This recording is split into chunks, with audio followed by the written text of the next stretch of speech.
All right, good afternoon. Welcome to the afternoon experiment. My name is Emanuel Livingston. I'm going to put this on silent.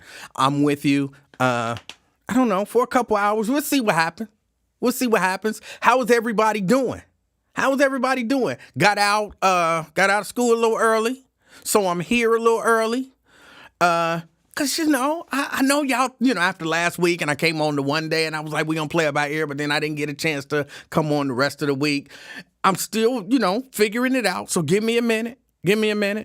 And, there's still other things that I have to do. It's not like I just go to school and that's it. So, if I go to school and then, which happened last week, I get an order. Then I get out of school 5, I get home about 5:30-ish. But I didn't get that order out. I got to do what I got to do. So just be patient while we figure it all out. I hope everybody's doing good. How was your weekend? My weekend was busy. But I'm here now. So I'm not going to complain about it. I made a little money and didn't get much sleep. But I'm here, and that's what's important. What everybody's talking about. I wasn't focused on what was going on. And I got a text, I want to say it was Saturday morning, from my brother. I got a text from Nate. No, my classes are not in White Oak. I got a class from Nate, and he's like, did you see the video? And I'm like, no. And so he sent me the video, or, a link to the video. And I saw the video of the altercation that happened, I guess, somewhere downtown on, Friday night. I haven't looked into all of the details, and I don't know none of the people involved and all of that kind of stuff. But I've heard a few more details. And, of course, all of this is based on if the information that we're being given is true. Because I can't necessarily say that it is. But if the information that we are being given is true, I'm disturbed. But here's what I'm not going to do. I'm not going to justify bad actions by anyone. I want that part to stick in. By anyone. Because what I'm hearing is a lot of people really just kind of glancing over the fact that maybe that white man started everything. That maybe that white dude started everything. Well, but that don't justify what happened afterwards. Didn't say it justified it, but at least you should mention it. And if we gonna talk about consequences for your actions, guess what? There are consequences for starting shit. And there should be further legal consequences for starting stuff. Right? But we gonna act like, hey, okay, he might have started it, but that don't it make everything else okay? No, it don't. But it means that was the catalyst. And since when do we look past the catalyst and just look at everything else that happened? When do we focus on everything else that happened? Black man go running from the police hunt him down, shoot him in the back of the head. What do we look at? We don't say, hey, the police, where's this so on? No, we like, what's the first thing that some of these same people who talking about, well, let's not focus on that. What's the first thing they say? If he wouldn't have ran, we focus on the catalyst. We look at this is what happened to cause all the rest of that. I know a lot of y'all saw the video, and I don't remember where it was, but the video of the young man sitting in the car, I guess he had gotten stopped, and he was asking the police officers, get me a supervisor, and they were telling him, like, look, it's the middle of the day, it's raining, you supposed to have your lights on. He like, that don't make no sense to me, get me a supervisor. They like, get out the car. He like, get me a supervisor. They like, get out the car. He like, give me a supervisor. So they bust out the window, and sock him in the face, they could say it wasn't a sock. You know what I'm saying? If you use an open hand palm, that's the same as socking somebody in the face. They sock dude in the face. They pull him out the car. They sock him in the face some more. They slam him on the ground. They kick him. They punch him. They do all of that kind of stuff. They put handcuffs on him. We see the video. What's that police chief down there saying? That don't tell the whole story. See, we need to know what started it. You just seeing a part of it. But what really matters is what started everything. But now we in this situation where, well, let's not focus on what started it. Let's look at everything that happened after what started it. I don't like that. I don't agree with that. Let's focus on what started it. Let's focus on what started it. Now, look at me wrong. Do I have all of the information? Do I have all of the details? No. I don't have all the details. If what I'm hearing is correct, though, some attention should be made or given to what started it. He's the victim now? Now he's the victim?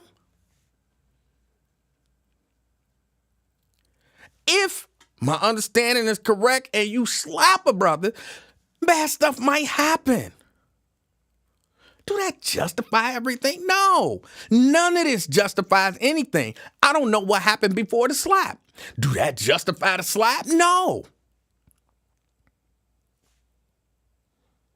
But why is nobody talking about the slap?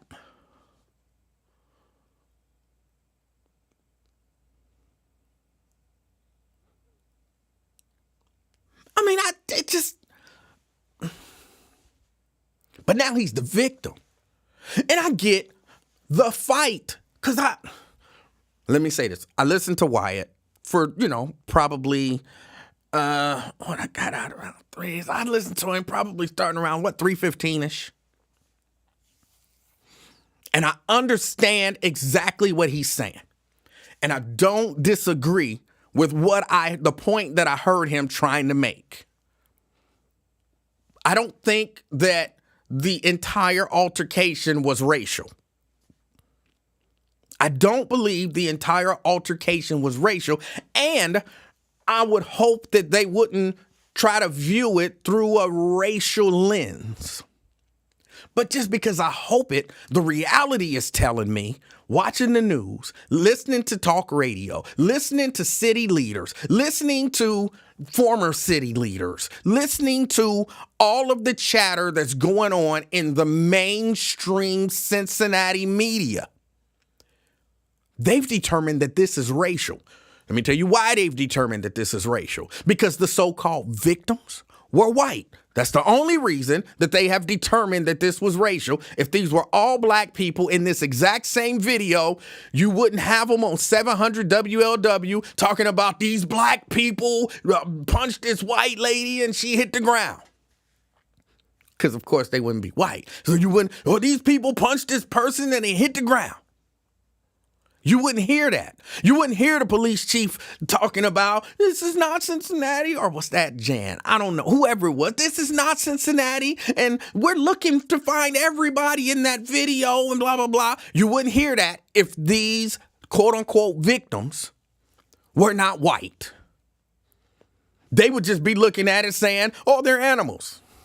I mean, they're saying that anyway, but now they're saying they're animals with a racial tinge. So I can hope all day that they don't turn this racial, but they've already turned it racial.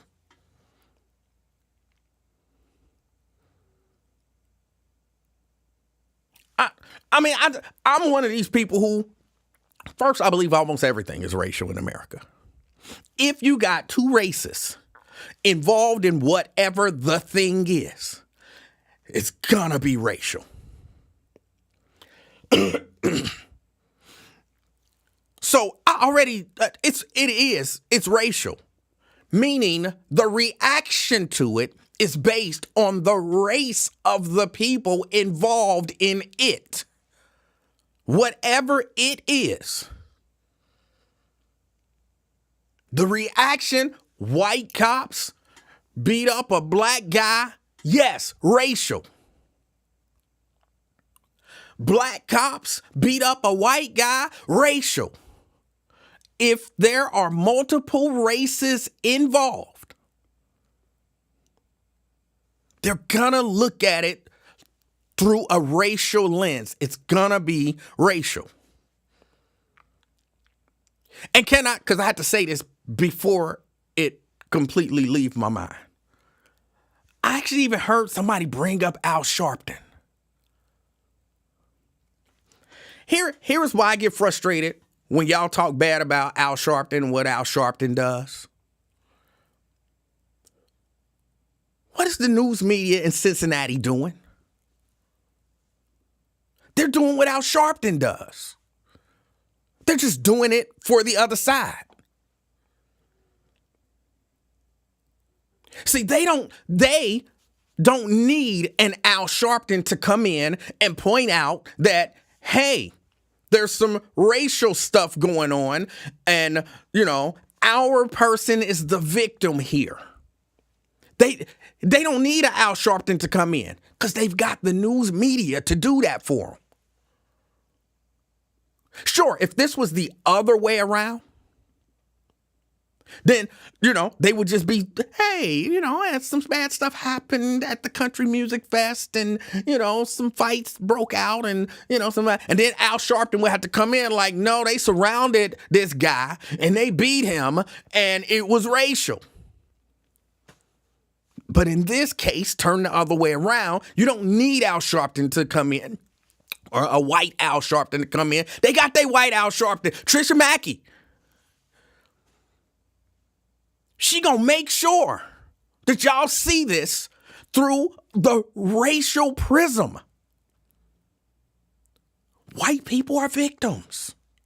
Bill Cunningham, I didn't even get a chance to listen to him today. I can almost guarantee, the white people are victims. These black people got together and they beat up these white people. Somehow, they don't get a bad rap. Like Al Sharpton does. So why are people bringing Al Sharpton into this? But understand that that's why an Al Sharpton is needed and why they don't need an Al Sharpton. They got an Al Sharpton baked in to the mainstream media. You get your news through that prism. I said the word prism way too many times. But you get your news through the eyes of the white Al Sharpton.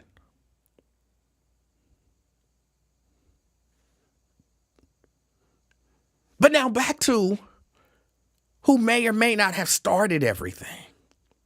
Because everybody want to gloss over that.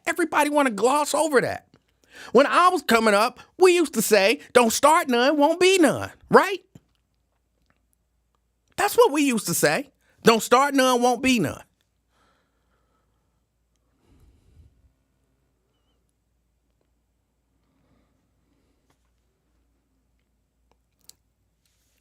For those of you who don't understand what that means, I know y'all understand what it means, but in the context of this, what it means is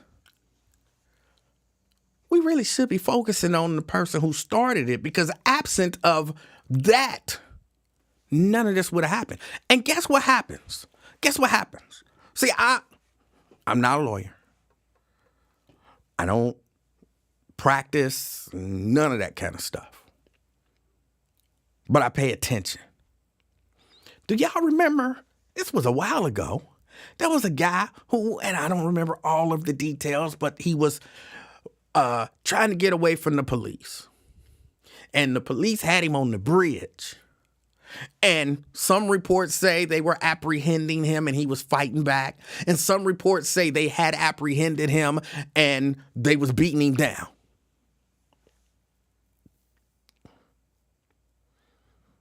And a police officer, either, depending on which story you believe, wanted to help in the apprehension or wanted to get in on the beatdown. Whichever one you believe, it's not important, to the story. Tried to jump from one side of the bridge to the other side of the bridge, slipped, fell in, and ended up dying.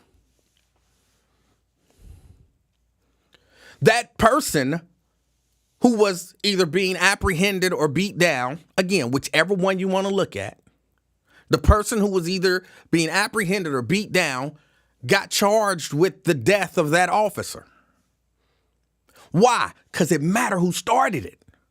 If you wouldn't have ran, and then we didn't have to arrest you and beat you down on the side of a bridge, that cop would have never had to jump over from that side to this side to get in on the beatdown or to help arrest you. Either way, your actions started everything, so you get charged with the end result.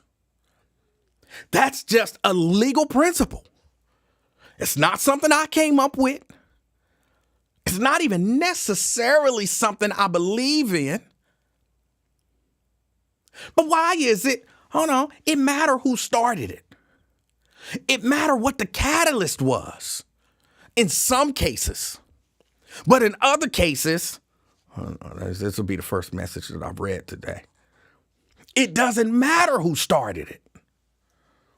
So in some cases, it don't matter who started it, a classy one. It doesn't matter who started it. But in other cases, hey, what was the catalyst? What happened here? What happened here to make this person do whatever they did? And I found this is a little bit of a pattern. Do y'all remember? I remember Chief Craig was the police chief. James Craig was the police chief. And some white kids, one of whom was related to somebody in the police department, decided to go buy some drugs and use counterfeit money. I just remember this stuff like it comes up and I remember it. Some white kids went to buy some drugs and used counterfeit money. And the person that they bought the drugs from, I guess, after the transaction was made, they're looking through his money and he recognizes, hey, this Monopoly money. He might not have actually said Monopoly money. They probably didn't use Monopoly money. But he realizes they trying to fleece me. He fires some shots into the vehicle and he kills a kid. And a lot of us was screaming, shouldn't those kids who were involved in the crime, because had it not been for the crime of them, number one, buying drugs, and number two, passing counterfeit money, had those two crimes not been committed, that person would have not shot into that vehicle. So shouldn't those kids be charged with a crime? You know what they basically told us? It don't matter who started it. It don't matter what happened before then. What he did, he went too far. Wrong is wrong. It's too much. He didn't have to do all that. He could have just took an L. Don't matter who started it. See, I find that there was another case, if I can remember these details, where some kids, I think they tried to rob a vendor, a street vendor. And one kid ended up either getting killed or seriously hurt. But I think he got killed. These were black kids. Guess what? The surviving black kids got charged with the murder. They didn't kill him. I think the vendor ended up killing him. But the surviving black kids got charged with his murder. Because here was the legal principle was, had you not tried to rob that guy, this person wouldn't be dead. And so because of the catalyst, you were the catalyst, you get charged with everything that happened after that. That's a legal principle. I'm not making it up. But I guess it's a legal principle when they want it to be. When it's, like Darnell said, convenient. That's when it's a legal principle. But now Now, it don't matter who started it. What they did was too much. They went too far. It don't matter who started it.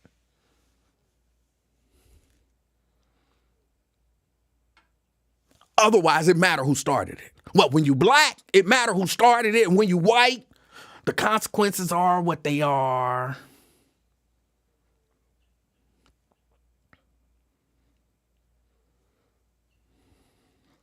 A classy one says, what's wrong with being a law-abiding citizen? That's my question. What is wrong with that white dude being a law-abiding citizen? It's against the law to slap people, right?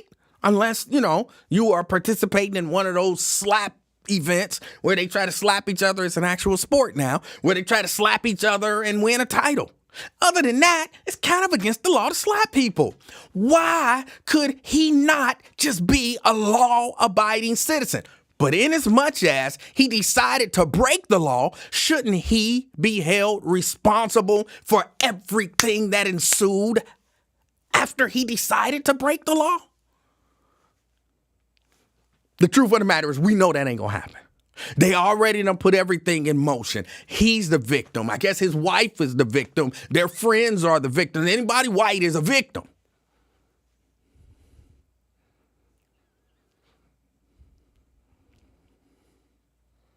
Is it fair? Is it right? No, but it's the truth. It's the way things are now. It's just the way things are. And I want to dwell on this for just a minute because I believe we have to acknowledge some stuff. And then we move with that knowledge, right? We have to acknowledge it, but then we move with that knowledge.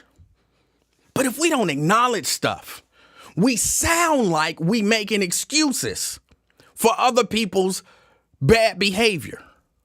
And when I say making excuses, I mean legitimately excusing the catalyst for being the catalyst. It's okay if a white man slap a black man. The black people shouldn't respond that way. They're wrong for their response. He's not wrong. What he did is not bad. It's okay. They were wrong for their response. And I know people say, I'm not saying that. I'm not saying that. You are. If you're not acknowledging the catalyst.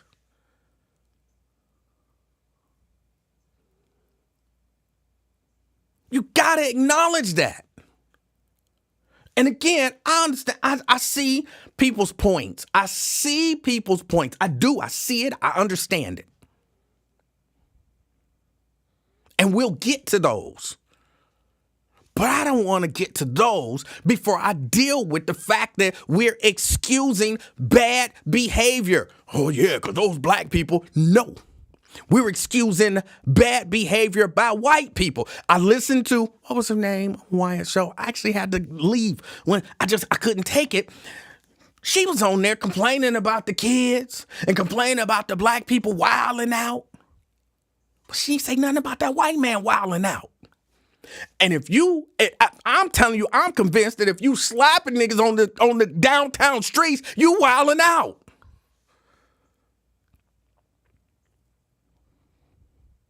Who think it's okay to just slap a nigga? Like, just period. If I walk up to Blue Ash and see a nigga standing on the street, a white man, and he say something I don't like, and I slap the fire out of him, ain't nobody excusing that. And then they come and jump me. Ain't nobody excusing me. You know what they gonna say. Why was he out here slapping white people? Ain't nobody gonna be on talking about, those white people went too far.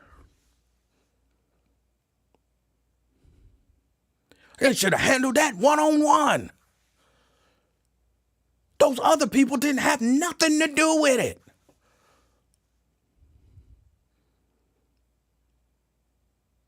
They gonna be saying, why the heck? Because, in today's climate, why his mama must have, we need to hold his mama accountable. I'm grown as hell. My mom and dad. Well, we got to find some way to hold somebody accountable other than them white people. He shouldn't have been in Blue Ash slapping people. What do you think is going to happen if you go to Blue Ash in the middle of a taste of Blue Ash and slap somebody? What do you think is going to happen? Come on, y'all. We got to be realistic here. That's what people going to say. That's what black people going to say. Black people are going to say that. We got to be realistic here. You can't just go to the middle of a taste of Blue Ash slapping white people. He had to know what was going to happen if he did that around them good old boys. Hold on. Am I lying? Am I lying? Black people going to say that.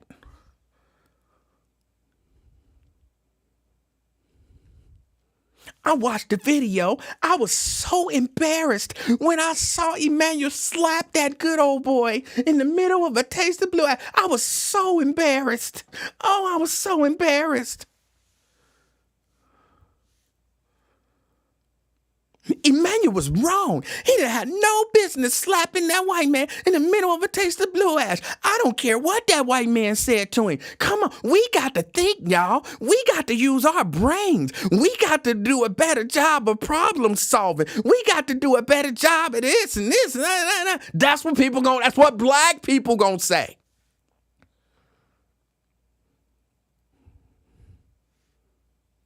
But let a white man do it. Oh, they went too far. Or what about, there ain't no excuse for that. And just gloss over, he's slapping niggas. Like, come on. How do you gloss over what started everything?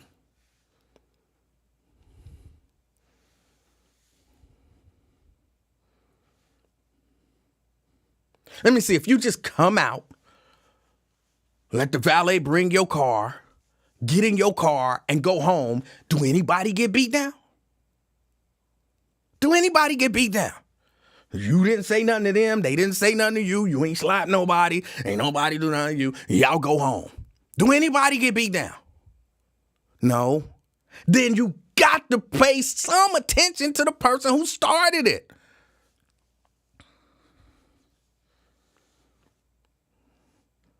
Some of these was the same people saying, oh, and that the thing that happened in Montgomery. Y'all remember the thing that happened in Montgomery, right? Where they was beating up the black dude and he threw his hat in the air and then people came swimming across the river and running down and they beat people down and they hit them with chairs. Didn't some people just focus on chair shots? They hit that woman with a chair. I can't believe they hit that woman with a chair. What about them white people beating up that black dude who had to call for reinforcements? Oh, we just want to ignore that part.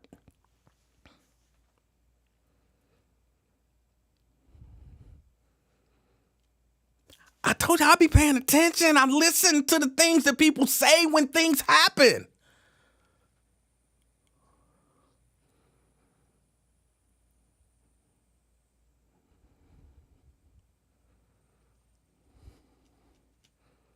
So I didn't want it to be said that I came on here and made excuses for or tried to gloss over, because that's the other thing that people do. That's one of the other things that people do. Well, I didn't say what he did was right. I don't care if you white or black. Wrong is wrong. Yeah, but you'll spend a lot of time really pointing out the bad stuff that black people did, point by point. But when we talking about what the white person did, well, I don't care if they black or white. Wrong is wrong. Nah, then let's point out the shit he did. Point it out. Don't just say, well, I'm talking about white or black. I don't care if you're white or black. That was my impression of the lady who was on. Because she never did. She talked about kids who ain't had nothing to do with it. She talked about people wilding. She talked about everything but what that white man did. Every once in a while, she threw in, well, I don't care if you're white or black. Apparently you do. Because you got harsh words for black people, but you have no specific words for bad behavior by white people.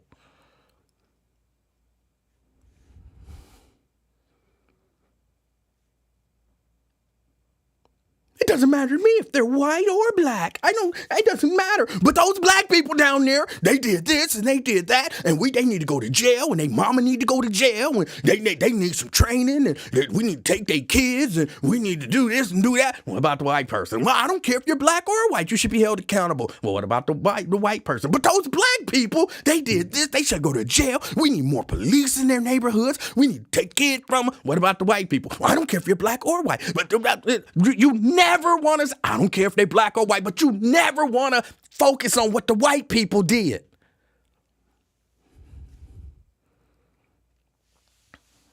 Well, I said it's wrong. I don't care if you're white or if you're black. I said it's wrong. And then say it. Say it. Say that white man was wrong. Say that white man started everything. Say it. Say it. Fix your motherfucking lips to say it. That white man was wrong. Why can't that come out of your mouth?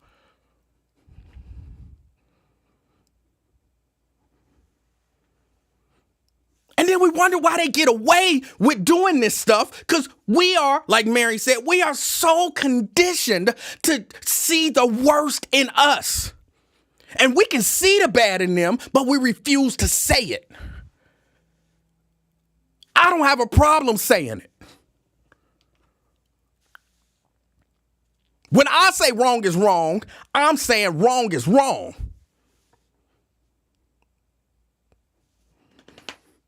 That white man was wrong. And if my understanding is correct, he started everything. And he should be severely punished for creating that whole situation. Period.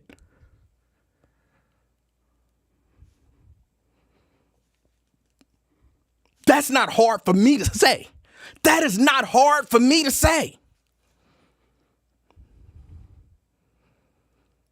It shouldn't be hard for none of y'all to say.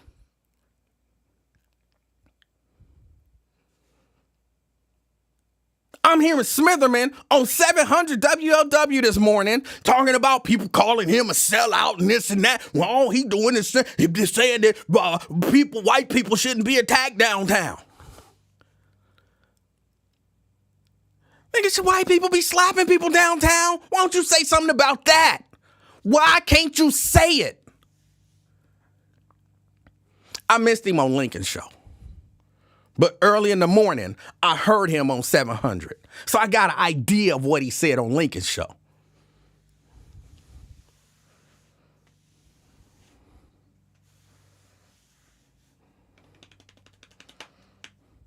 All right. I think I hammered that enough.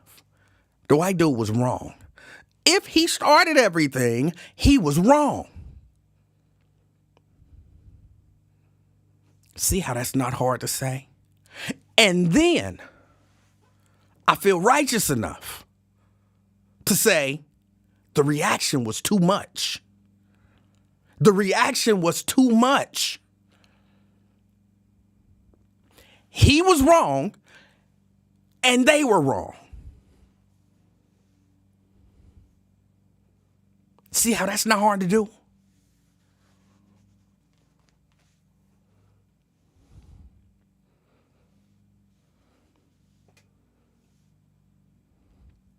But they gon', right, I said if, because I'm hearing information, I wasn't there and I didn't see it, but the information that I'm hearing is that man started it.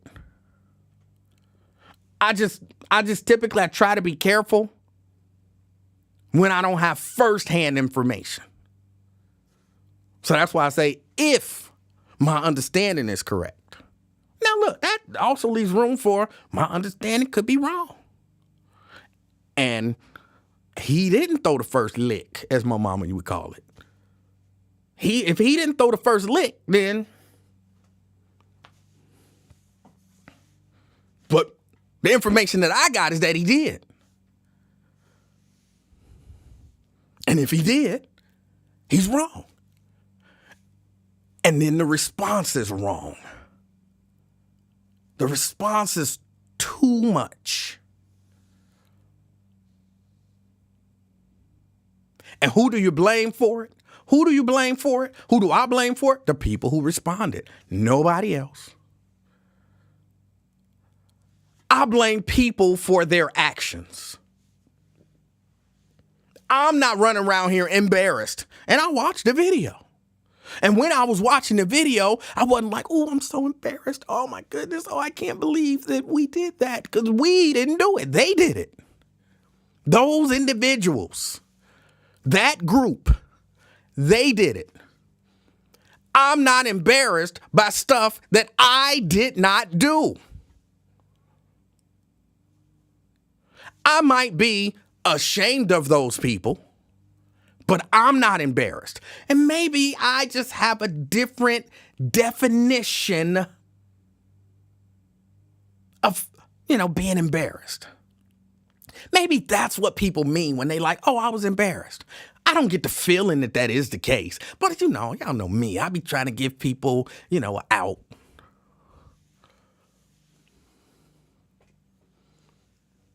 You show me a video of me doing something stupid, I'm going to be embarrassed. Like, oh, I can't believe I did that. Oh, I'm so embarrassed. Please don't show that video to nobody else. It makes me feel bad to imagine that I would do something like that.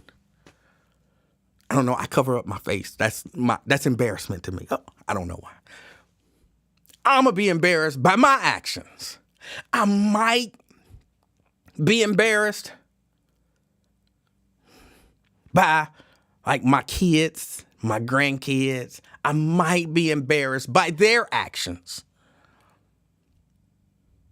But people that I don't know and I ain't got nothing to do with, I didn't raise them, none of that kind of stuff, I'm probably not embarrassed by their actions. I'm ashamed of them maybe, but embarrassed by them,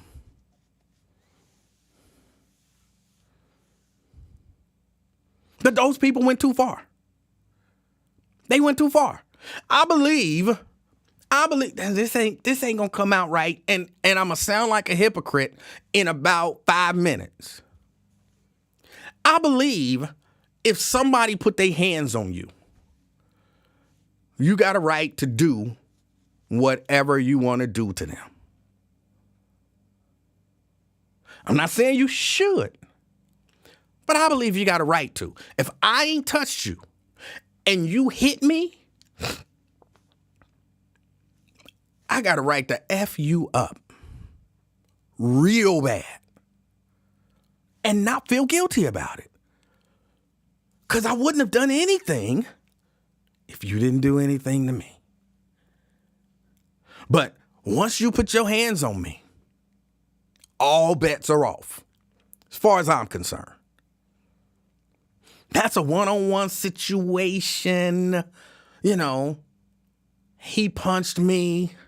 I punched him, I kicked him, I stomped him, I dropped the elbow on him, I stomped him, I kicked him, I threw a rock on his head. You know what I'm saying? Whatever. Until I feel justified. Now, I'm not saying that's legal. I'm just saying I believe that's the way it should go. You don't get to tell me when I done got get back. Like, I just slapped you. You only get to slap me back. No. I don't believe in that. But again, that's one-on-one. And I'm not saying what's legal. I think you are allowed to meet force with like force. So if you punch me, I only get to use my hands. I can't pick up a bat or a gun or whatever, unless, of course, I can somehow justify that I fear for my life in the days of stand your ground. But I'm not saying this as some sort of a legal principle. It's not a legal principle. I'm just saying in my mind and in my heart. Should you maybe, if you can, turn the other cheek and, walk away from it? Sure.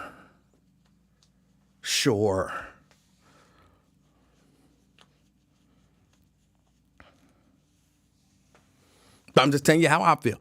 But jumping people, I've never been a fan of jumping people unless here is the only way that I say the only way. One of the only ways that I ever feel like it's justified to jump somebody is if it's necessary to preserve life or something like that. Or, you know what I'm saying, necessary for protection. Like, I'm 5'5". I'm not going to say my weight is too much. But, and you know what I'm saying, I run up against some dude that's 6'9", 325, and he work out all the time, and he's in MMA, and, blah, blah, blah. And he just start wearing me out, and my boys is with me. We jumping this nigga. That's what we doing. He too big. He too rough. We got to do what we got to do because he got skills that we don't have. And we jumping him, just period. And not feeling bad about it. Like, y'all jumped that dude. We sure did. Jumped him till we could get away. Yep. Uh-huh. That's really the only time I feel like it's okay to jump somebody. If it's necessary. I don't like the idea of you did something to him, and so we now, as a group, we gonna kill you. You know what I'm saying? I don't like that. I don't like that. And again, I said I was gonna sound like a hypocrite because I kind of celebrated the Montgomery thing, but they didn't kill nobody down there. So I might sound like a hypocrite, but not. Because that is one of the other times that I think it's okay to jump somebody. You see somebody jumping somebody, they got him outnumbered 4, 5 to 1. It's okay to outnumber them 5 or 6 to 1. It's kind of giving them a taste of their own medicine. Oh, y'all was okay with jumping when y'all had the numbers in y'all favor, but now we got the numbers in our favor. Jumping is wrong. No, I don't believe in that. I don't believe in that. Don't jump nobody. But nah, they were what happened downtown over the weekend. Those people went too far. They got caught up. And now they'll probably get caught up because they don't realize they wasn't thinking about the system that we live in. And in the system that we live in, like I said, they got their own built-in Al Sharpton. So the system that we live in is going to create a situation where they're the victim and you're the animals who are attacking these sweet, lily white people. But I mean, for real, even outside of that, I don't know, I'm just kicking people in the face and sucker punching people from behind and all of that kind of stuff. It's too much. It's too much. And I blame them for it. But I tell you who else I think influences it. People don't think they influence this stuff. I might be guilty of this. But people who justify violence. People who talk about violence lovingly and longingly. Back in my day, we used to beat ass. Like, what? That's what men do. Men fight men. What? If you talking about that stuff like them was the good old days, you part of the problem. I forgot the phone was on. Let me take a call. Caller? Hello. I just wanted to call about the whole thing that went on in downtown Cincinnati. All right, what's your name? I'd rather not get that out. Well, you just give a name. It doesn't have to be your real name. How would I not know this by now? You could say Linda. I wouldn't know the difference, so give me a name. I think what happened downtown Cincinnati was very... Hold on. Give me a name, please. Why? I don't want to give a name. I need to have something to call you, so please just give me it doesn't have to be your name. I don't want to give my name. Can I just get out what I got to say, please? All right, I'll call you Shalonda then. Go ahead, Shalonda. What happened downtown Cincinnati? It was awful. It was disgusting. Very disgusting. What? And Hold on. Tell me, what do you think was disgusting? everything about it. You know, the way they was jumping that man and stomping and everybody was jumping and stomping and beating on that man, like the brutally attacking him. Oh, okay. And the way they knocked out that lady. That was wrong. That was wrong. That was wrong. You said. Let me ask you this: do you think it was wrong for that man to slap somebody? Where in the video does it show that? I saw the video numerous times. I didn't see the white guy slap no one or I was sent the hands video that showed that man slapping somebody. No, it doesn't. How you gonna tell me what was in the video I saw? Well, the video that's been shown on the media and social media is showing that all the black men were just starting to gang ho on the white guy. Nowhere on that video did it show that it was a white guy that slapped someone. Shalonda, how do you think everything got started? I mean, I wasn't there, but I can't. I'm just going by what I saw on the media. So you're under the impression that this guy was just walking, minding his own business, and they just came out of nowhere and started socking him. No words were exchanged. No nothing happened. There's a possibility. It's a possibility. I mean, it's a possibility.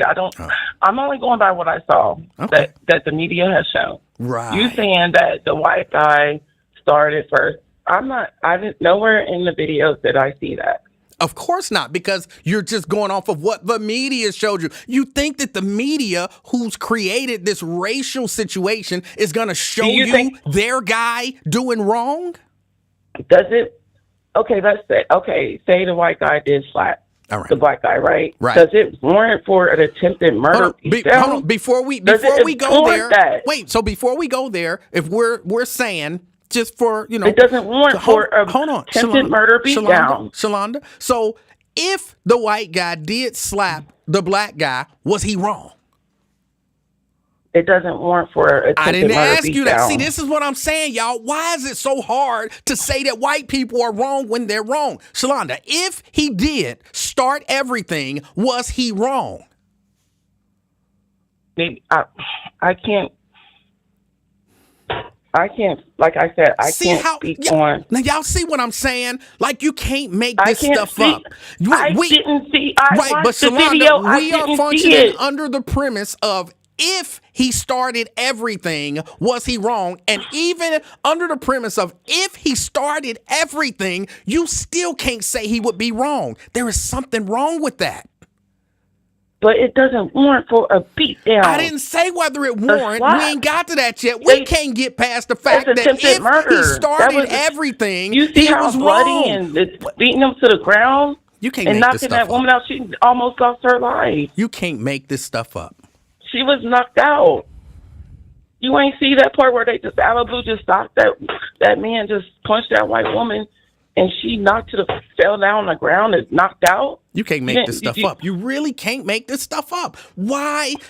Somebody help me understand why it's hard for, I'm assuming you're a black woman, why it's hard for black people, some black people, to say that white people can be wrong. Why is that hard to do?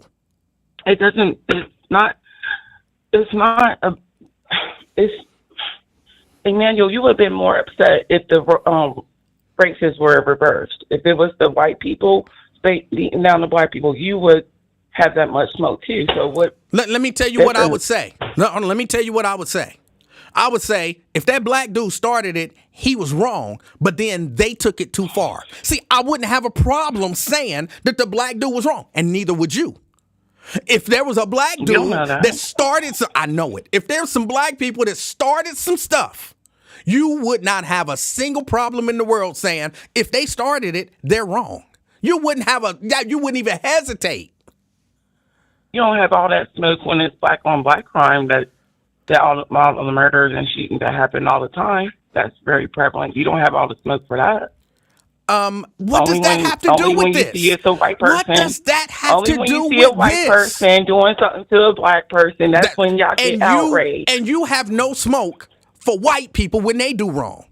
Matter of fact, you can't even bring yourself to say, if he started it, he was wrong. You can't even bring yourself to say that. Because I wasn't there and I didn't see I said, on the video that the white guy started it. If he started it, would that make him wrong? And you can't even bring yourself to say, if he started it, then yeah, he would be wrong. There's something wrong with that, Shalonda.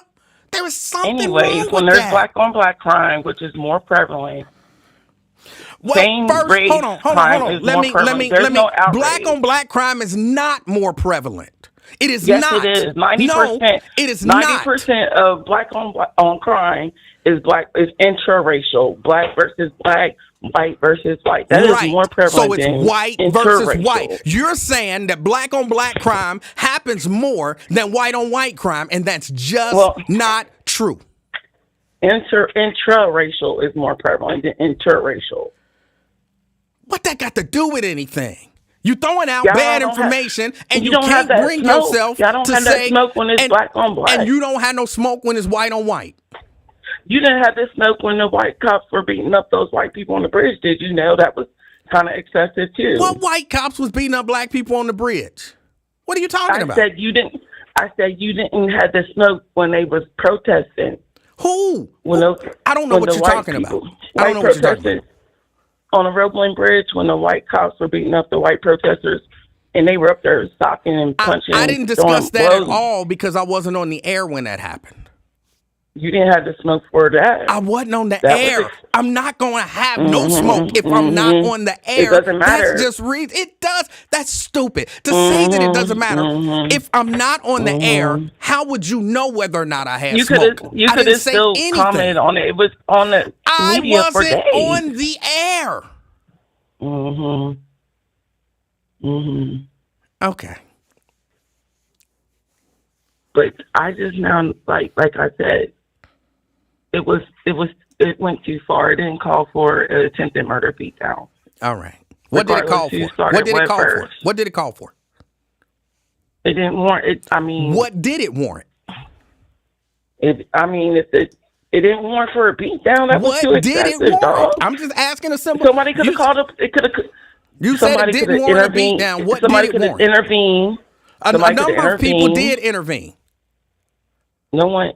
Yes, they intervened by fighting. No, people intervened. People tried to pull people away, tried to extract them from the situation. People did intervene.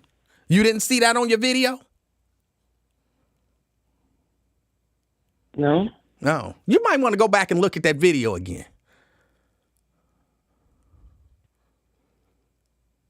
But don't you think it's excessive? I don't. What happened to that couple? Shalonda, how many times? Regardless what color it was, do you think it was excessive? Shalonda, how long have you been listening to today? How long have you been listening to this broadcast? For about 15 minutes. All right, and in those 15 minutes, how many times did I say I think their reaction went too far? I can't recall, to be honest. But you did hear me say it, though, right? Yeah. So then why would you ask me if I think that they went too far when I've already said they went too far? But you're trying to like excuse like you're trying to justify. How am I justifying it? I said they went too far. Because I'm not calling them animals. I'm justifying it. Because I'm saying that if the white dude started it, he was wrong. You think that's justifying it? It didn't warrant for all that excessive beating. All right. And yeah, I already said it's pretty sad that it's always an excuse for degeneracy in our community. You're the one making excuses. You're excusing the bad behavior of white people. That's what you're doing. What? You heard me. No, what? You heard me. What? Now you can't hear. It's always an excuse for degeneracy in our community, and no one wants to take accountability. I'm getting tired of it. And Well, what you gonna do y'all about only it? move when they But what you move. gonna do So about it? What you gonna do about it, Shalonda? You getting tired of it? What you gonna do? Hang up. You gonna hang up? That's what you gonna do? You can't make this stuff up. I don't know who she was. She wouldn't give her name. But you can't make this stuff up. And somebody says she white. She didn't sound white to me. She sounded like a black woman who got every excuse in the world why a white person can't be wrong when it's a situation between white people and black people. That's what she sounded like to me. I said they went too far. You called before I could really even get into it. Because all you could hear was, oh, he's putting responsibility on white people and they're the victims. I can't believe that you would say something bad about white people. That's really what you wanted to say.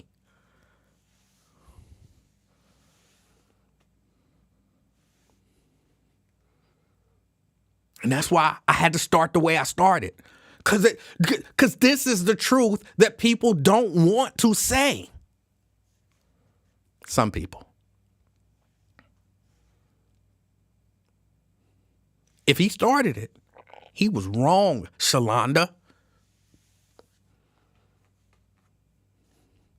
And then they went too far. They went too far. Blindsiding, sucker punching, kicking, all of that stuff. You could kill somebody doing that stuff. But we talk about all this fighting and stuff that we used to do. Back when I was coming up, we used to knock a nigga out. Back when I was coming up, we used to have fights all the time. Back when I was coming up, we used our fists. We didn't use no guns. Oh, that's what a real man do. A real man fight another nigga and he say something. That's what a real man do. Like, violence is the key. It's not. And stop glorifying it. I know you don't think you glorifying it. But when you are talking longingly about the days of fighting and how a real man fight and all of that kind of stuff, and this person's soft, and I wouldn't let nobody say nothing to me, you soft, and people know that's why men know not to say this to other men, because men know that you'll get punched and all that kind of stuff. You're glorifying it. I ain't glorifying it. I'm just telling it like it is. No, you glorifying it. Real men walk away. Real men walk away from violent situations that they can walk away from. Real men. Oh, I can't believe you just said that. I can't believe you just said the real men walk away from violent situations that they can walk away from and they don't escalate and all. I can't believe you just said that, Emanuel. Yes, I did. Because that's what they do. Real men ain't walking around hoping to get in violent altercations. Real men avoid that at all costs. Violence is a last resort for a real man.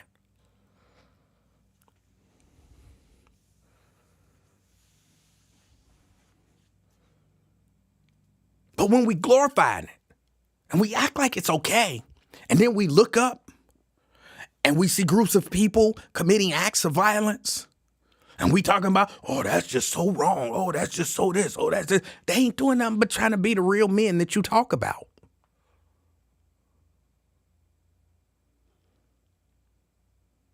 The real men that you glorify.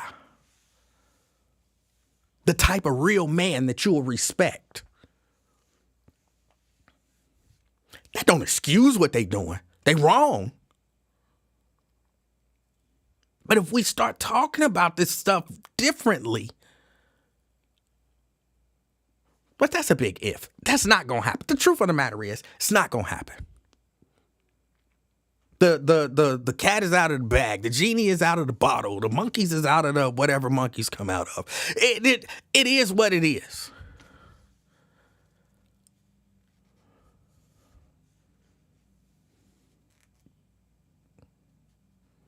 Yeah, Trey, I saw that. I heard that earlier.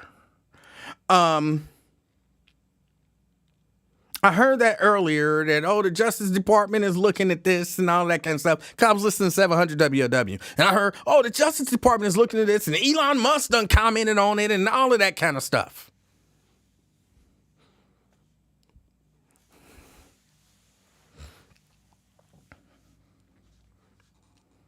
Vernon says he listened to the part of the police press conference. She said 5 people have been charged. None are in custody. She didn't name them. She said it would be best for them to turn themselves in. And she said she expects more people to be charged. Is that white dude getting charged? Because he should be charged with the same thing that everybody charged with, because he was the catalyst. If the information that I have and that I saw is correct. See, you don't know, and it's true, you don't know what happened before the video. So somebody might have slapped him and then he got his slap back. And, that's the turn on video before he get his slap back. And you know what I'm saying? So that's why you say if.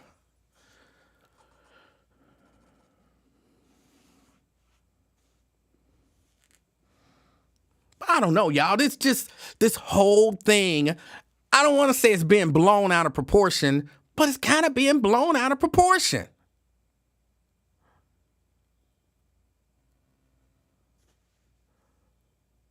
And while, it's not a racial thing. Like, I'm going to say, just because I have to be honest, I could see it not initially being a racial thing. Right? Right? Can I just be, the chief said anyone who put their hands on another person with the intent to cause harm will be charged.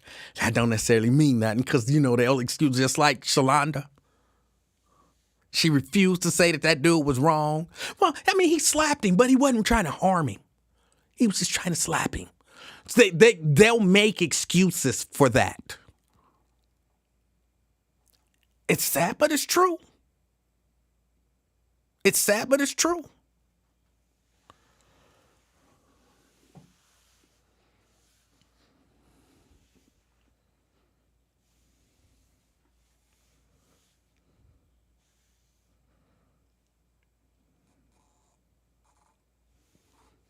But I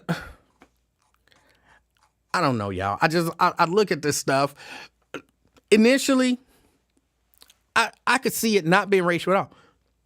People fussing, whatever. People maybe drunk, maybe not. I don't know who was drinking and who wasn't. Somebody say he called him an N-word, allegedly. Okay. You can't always walk away. Somebody call you an N, you can walk away.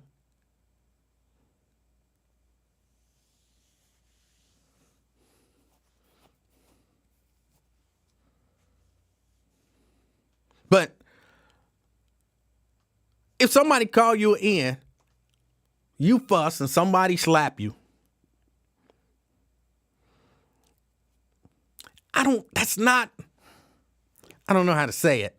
I think legally they might be able to charge you whatever. So initially, that's people fighting and somebody, jumping in to defend somebody or stop something. Because, look, for real, I could understand. This ain't gonna sound good, but I could understand if I'm sitting there and I hear somebody call somebody an N. They not even calling me an N, but I'm sitting there and they call him an N with that certain racial tinge to it. I know you're thinking if you call him an N, there's a racial tinge to it. Y'all know it's a little something they put on there. They put a little stank on it. And I'm sitting there, I wouldn't. But I can understand if some other black person was sitting there and slapped the fire out of you. Like, don't say that word. Say, no, this is just between the person. He called the N and that. No, you said it. So I can understand somebody like, oh, hell no, he didn't. I can understand that. I'm not saying it justified it. I'm just saying I can understand it. I would rather you walk away.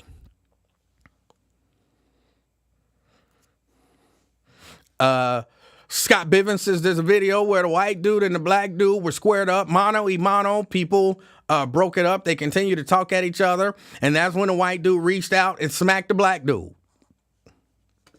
I saw that. That's what I saw. But, you know, and the reason I keep saying if is because, I don't know, maybe somebody had slapped somebody before that portion of the video started. That's what I'm saying when I say if.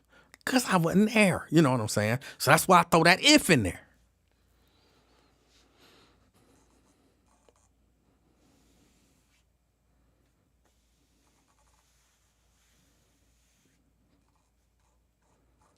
But I would rather you walk away.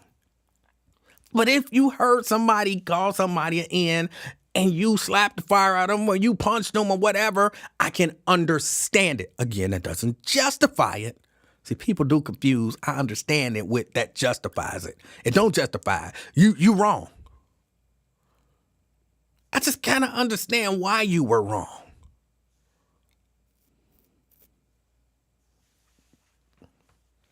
But yeah, then they went too far. And then at some point,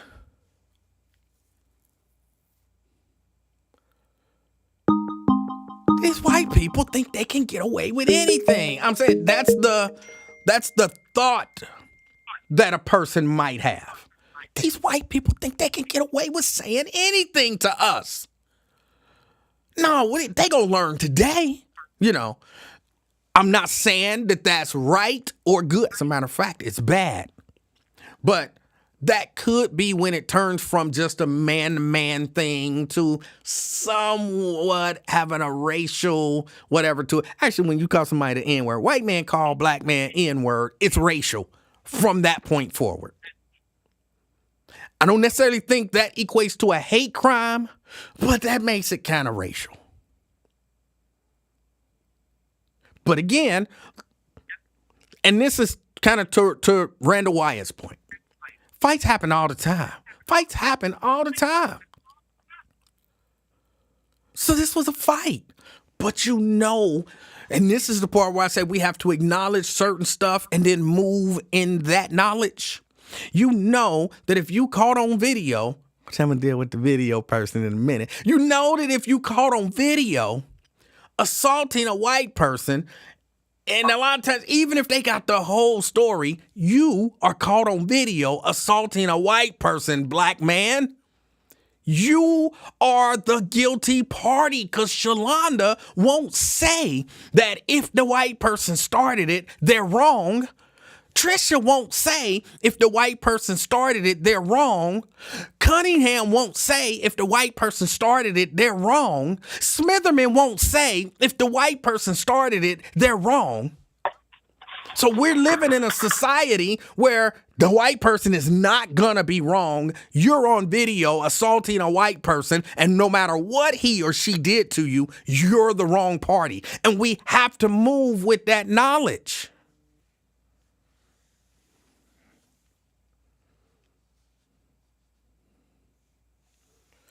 CK? Hey, how you doing, Mr. Livingston? CK, I'm doing all right. How are you doing? Hey, man, I missed your show. You was gone for like, what, a month or 2 weeks or something? I'm not exactly sure what you just said. Huh? You hadn't been doing your show for like 2-3 weeks. Yeah, it was about 2 weeks, I feel like. And I appreciate you coming back to the platform. I thought you might have retired on us. You hear me? But maybe you wasn't here. I started school. I go to school from 9 to 5. And then after 5, I will do my best to get here and do a show, but we'll play it by ear depending on what other responsibilities and whatnot I have. So for the next 11 weeks, I am in school. I got out a little early today, which afforded me the opportunity to be here a little early. And you know I'm all for education, man, and you go further in your education at this age is remarkable. It's not absolutely remarkable. It's not remarkable. A whole lot of people do it. Going, and a lot of there people are a whole lot of people in their 50s and 60s who further their education. I'm not remarkable. And they are good. Why do we shame our success. No, I'm not Livingston. shaming my We success. have to uplift it. CK, actually what I'm doing is I'm normalizing it. Because if it's not seen as something that's remarkable, then everybody sees that they can do it. Like, you don't have to be remarkable to do this. You can just do it because it's normal to do. So I'm not shaming myself or even trying to, bring myself down or seem super humble or anything like that. I'm saying I've seen a lot of older people do it. It's actually a normal thing to do. So it doesn't make me any special. And if I can do it, you can do it, and anybody can do it. So it's just normalizing it. That's it.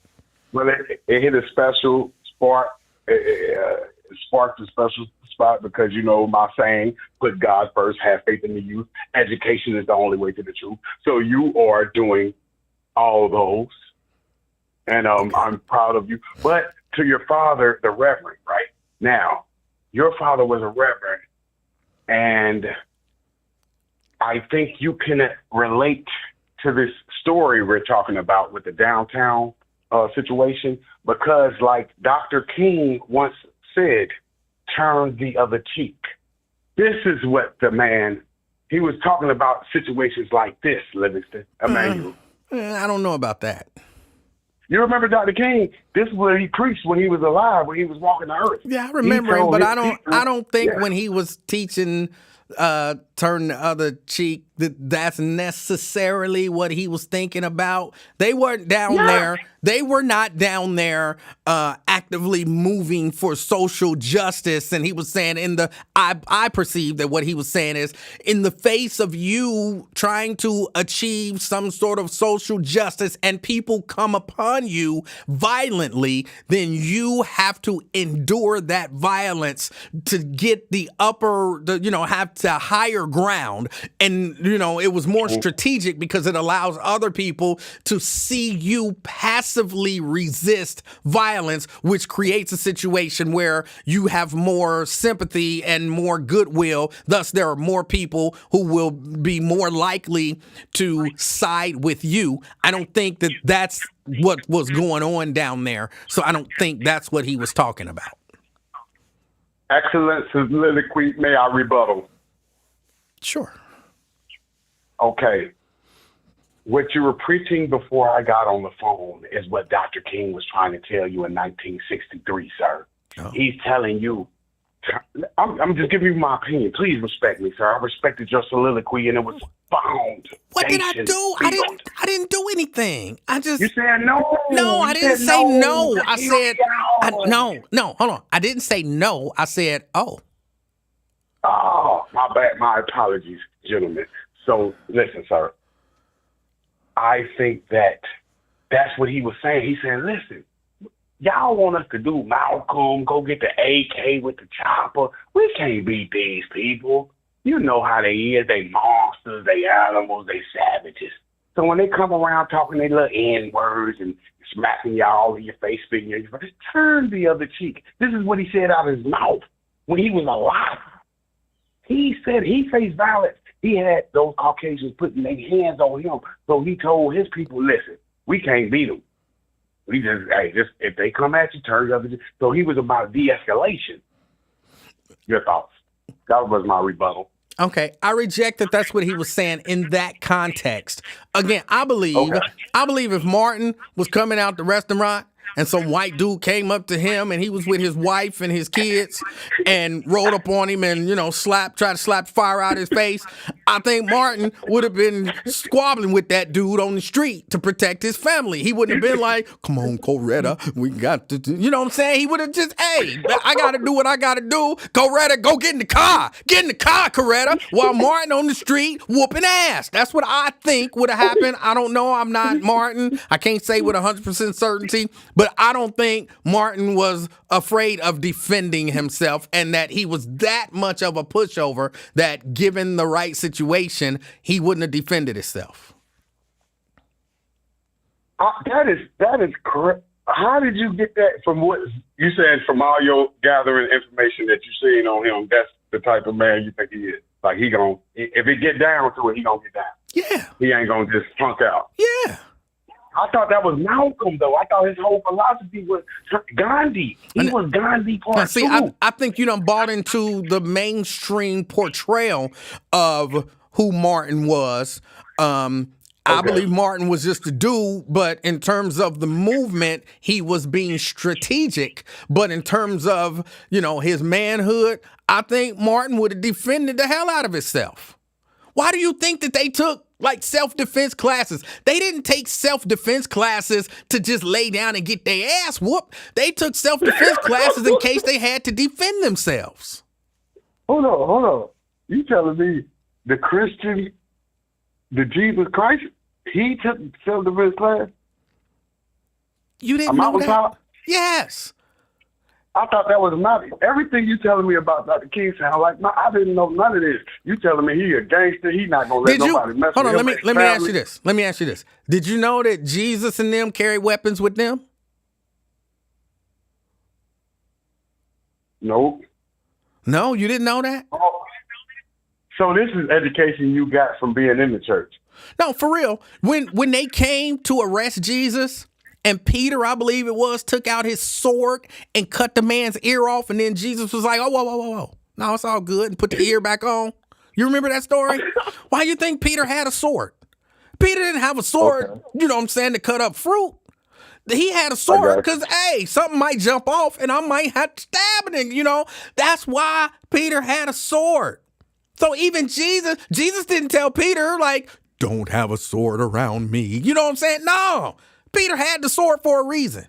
They had weapons, bro. Oh, so I see. So you saying if they would have took what he said publicly as literal and walked up to that man, you saying I see what you're saying. You saying it's a philosophy, not a way of life by King. Right. Right. It was strategic for the movement. Yes. Right. But you said he ain't no punk.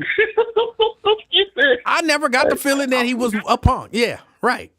Right, I got you. That's interesting because you making some good points. I just called you with how I feel, but you making sense. You make sense because now, like you said. But the only thing about that, when I look at those two guys, you got to remember they did sacrifice their wife and children. So it did. They didn't. Their wife and children didn't mean enough for them to give up the movement, which they probably should have did. I don't like the way that you framed that. I don't agree with you that their wife and children didn't mean enough for them to give up the movement. I would actually more classify it as they cared enough about their wife and their children's future to continue in the movement. Yeah, I see what you're saying. You got to care. But I'm just saying when he said, I might not make it to the mountaintop, and when he made that, now you know what's going on. So at this time, it's time to retreat. It's time to retreat. Once he made that statement, I might not make it there to the mountaintop with you, but I see the light. What did he say? But I had a great song. But that part right there, that's when you got to make plans to get up out of here. You don't sacrifice a whole lot because you got way too many kids, Livingston. It's too many of y'all to be leaving behind. Again, I don't agree with you, but I understand what you're saying. Hey, but I like how this conversation. See, it was two guys, black guys, two opposite opinions. Let me ask you this. Let me ask you this. The white dude started it. Was he wrong? Exactly. Yes. Okay. I'm going with your philosophy. If I smack Livingston, I deserve anything. I'm with you on that. That's why I call. I agree. If I put them hands on you, you have to defend your manhood, your honor. I agree with you 100%, sir. What about you? Well, you agree with me, which means you know how I stand on it. You know what I'm talking about? The woman getting knocked out. That was the part. See, I haven't watched it, but about the woman getting knocked out, what was your thoughts? Oh, that was terrible. That was terrible. Okay. Like, I mean, even the dude getting socked and being all wobbly and all of that kind of stuff. I don't like to see violence. So, yeah, that was the whole thing. The entire episode was terrible. And I wish that more people would have just walked away and, instead of choosing literal violence. I wish everyone involved would have just walked away like, you were in, F you, white boy, or whatever, and, walk away and go about your business, that would have been my preference for everyone involved. And the philosophy on jumping, I would like to give my philosophy on jumping people. Okay. I don't, listen, sir, I think it's cowardly. I really do. I do understand your analogy of 6'9", trying to jump you, John Sally. But I do think in certain situations, I did put it in your chat you didn't see, but if you're hanging out with your brother and his wife, and a guy disrespects his wife in front of both of y'all, I think ass whooping jumping is justified. If he's, you know what I'm saying, like if he disrespects your sister-in-law in front of both of y'all can jump his ass. See, now I don't agree with that. But here's what I'm saying. Okay. Do you know who Brock Lesnar is? Yes. Brock Lesnar run up on me, calling me an N, and start swinging on me. If me and 6 of my friends is there, we jumping the ass out of Brock Lesnar. Just period. Right. That's what's about to happen. And I'm not going to feel guilty about it. Now, if he just calling me an N or just saying something bad about, my wife or my sister-in-law, we walking away. Forget you. But you talking about him putting his hands on me? And no, we jumping Brock Lesnar. Period. Right. Well, let me give you a personal situation I went in and you tell me what you think. I'm with my friend, right? And we're at McDonald's. As we're walking, one of the cars almost hit him, right? He gets mad. It's a white lady, right? He gets mad and kicks her door where he was at. Boom! As he do that, a black dude come up and grab my boy. Now I'm about to run up on him. As soon as I run up on him, he pull out, he got a badge on. It's a cop. He's like an undercover cop, like, boom. But just see how ugly it could have been? That would have been us in the room. She just made a mistake and almost hit him. He was wrong. He kicked the door. I wouldn't have did that. Yeah, he was wrong. I was going over. Yeah, he shouldn't have did that. Right. But this is young teenage behavior, like you said, immaturity. This is something that wouldn't happen now. This is something that had to happen in the 90s, I'm confused. But I just want you to understand. Huh? Nothing. Go ahead.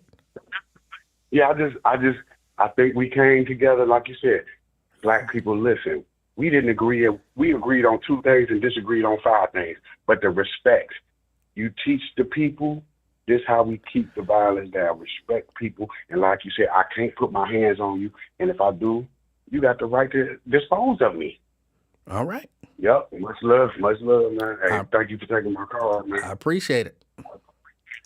All right. That was CK. All right. Now to the person or persons recording. Again, let me say I understand. Well, hold on. Even before I deal with the person recording, I understand people standing around watching. I understand. Ooh, he got knocked out. Ooh, hit him. Ooh, kick him. Ooh. I understand that.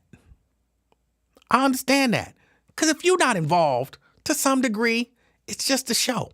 And that's what I think some people have to understand that, which those people are probably not watching. People who are triggered by the hype men, they think it's real to them. I mean, it's real to them, but it's a show to them. And you have to understand that. It's a show to some people. I remember, and this is what crystallized it in my head back when I was little. There was a situation where I want to say it was my sister was getting ready to get into a fight with somebody. And there was a big crowd gathered around. And my daddy came up. And my daddy was like, hold on. And he addressed the crowd. He didn't address initially my sister and the girl that she was getting ready to fight. He addressed the crowd. And he asked them, this is 100%, it might not be verbatim, but almost. He said, y'all want them to fight? And the crowd, yeah. He's like, so should I let them fight? Yeah. So that's what you want? Yeah. And my daddy said, I'm not going to give you what you want. I'm going to give you what you need. And then he took them in, and him and the girl's parents met and talked. And, basically squashed everything because it was some young kid nonsense. And it just made me think, even back then, people want a show. People want a show. They are standing around cheering and happy and elated that they're about to see a show. They don't care about my sister. They don't care about this other girl. All they care is that we about to see a show that, because we didn't have phones and stuff, to video recording devices to record this stuff, but they were going to have a story to tell. Oh, did you see that fight between so-and-so and so-and-so? Yeah, she punched her and then she slammed her and then the titties came popping out. And then, you know what I'm saying? They wanted a show. And I wish these people would understand, because I know kind of mob mentality is its own thing. But these people watching, cheering, encouraging you to do the stuff that they're not doing. They don't care about you. They don't care about what happens to you. They're there to see a show. He was there to get footage, and or she, to get footage to post on their social media so that they could get hits and likes, and, they probably not even monetize. You know what I'm saying? It just, that's just for likes. Why would you let people hype you who don't care about you? But it happens. But I just wish that my brothers and sisters would understand you're just a character in their entertainment at this point. They don't care about the real life consequences for you. They don't. But it hyped people up. It hyped people up. And, people do what they do. People respond. So next thing you know, you kicking somebody in the face and you sucker punching somebody, knocking them out. And the next thing you know, you charged with some crimes that you may or may not have, been somebody that should be charged. But to the dude recording, like for real, you didn't understand that you was recording a crime. And I could kind of see that. I understand. I do. I understand. I see some stuff and I'll be like, I should have recorded that. Because ain't nobody going to believe that this stuff actually happened if they don't see it. And I typically don't, but I understand it. And you know what I'm saying? If you out and about and you see a fight every night, in your hood, you see people fighting all the time and you recording it and putting it on. And y'all know how many fight videos is out there. Maybe y'all don't. There are a lot of fight videos out. If you go on YouTube and type in fight videos, if you just go and Google fight videos, you gonna get all kind of videos. You gonna get all kind of videos. It's people fighting all over the place. And if you used to recording fight videos and posting fight videos and nothing happens, and you just happen to record this particular fight video, this 2 minutes of your life, you don't really think nothing gonna happen, especially if you're not thinking about the society that we live in. And the temperature, not literal temperature, but, the temperature surrounding crime and violence in downtown Cincinnati. And it's festival weekend and the Reds are playing and, all of this kind of stuff. And the eyes that are going to be on this.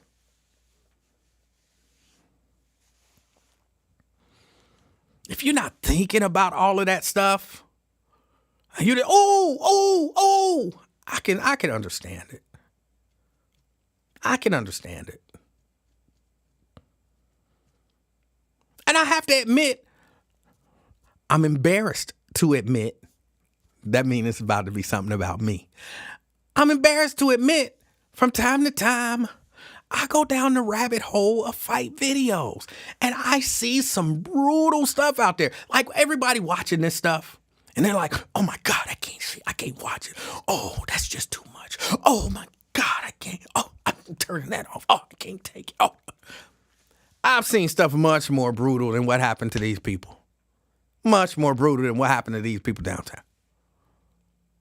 I'm not saying that to say what happened to them ain't S. I'm not saying that. And I'm just saying, like, y'all looking at it, like, it's so brutal. Oh, it's so, Shalonda, they almost murdered those people. That was murder. That was attempted murder. I've seen attempted murder. That wasn't attempted murder. It was way too much. They wasn't trying to kill them people.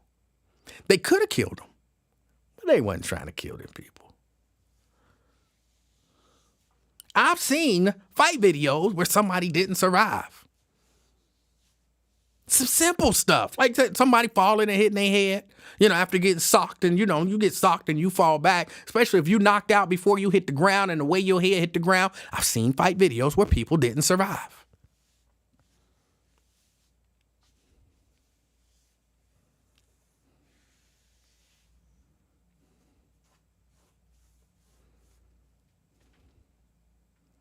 But that's so brutal. These same people who talking about how brutal this is, some of these same people, they've seen those videos too. Just everybody was black. So it wasn't as brutal. It wasn't as brutal because everybody was black in the video. Oh, a white lady got knocked out. Ooh, that's so brutal. When a black man get knocked out, like, ooh, he got hit hard.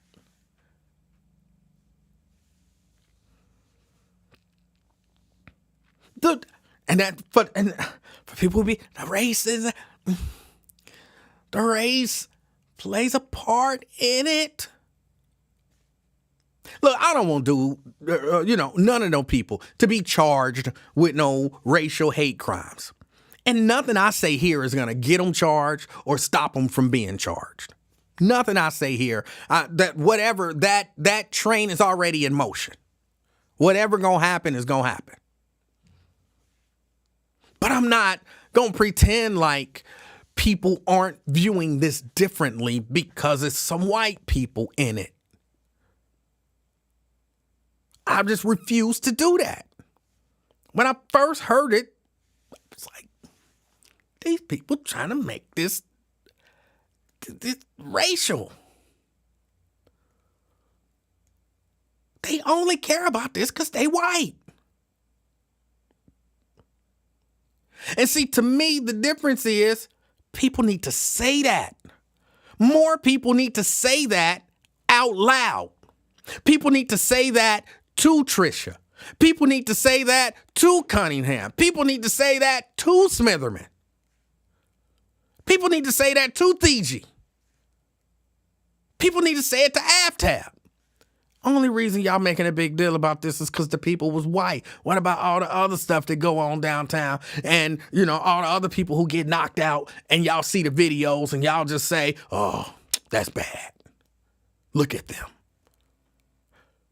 Hold on, let me correct it or amend it just a little bit. Because it's black on white. Because they see videos of white girls getting knocked out too by white people. And they not like, oh, that's so horrible, it's so vicious, it's so this. But it's black people knocking out white people. And now it's horrible and vicious.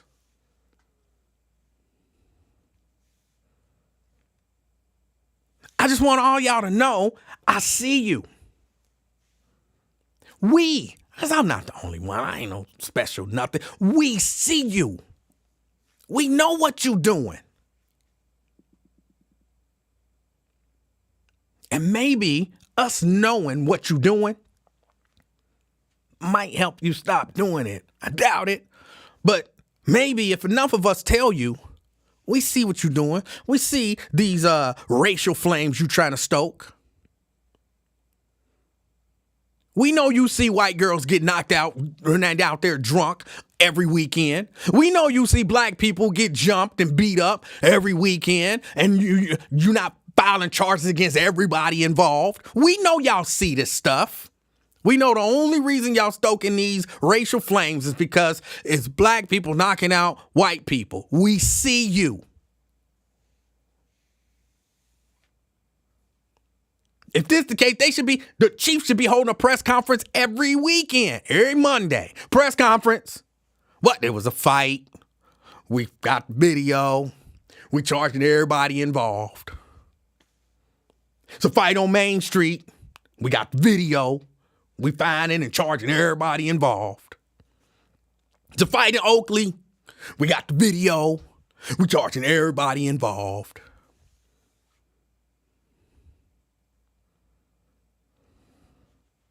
Y'all not doing that. Why? Why? You know why. I know why. They know why.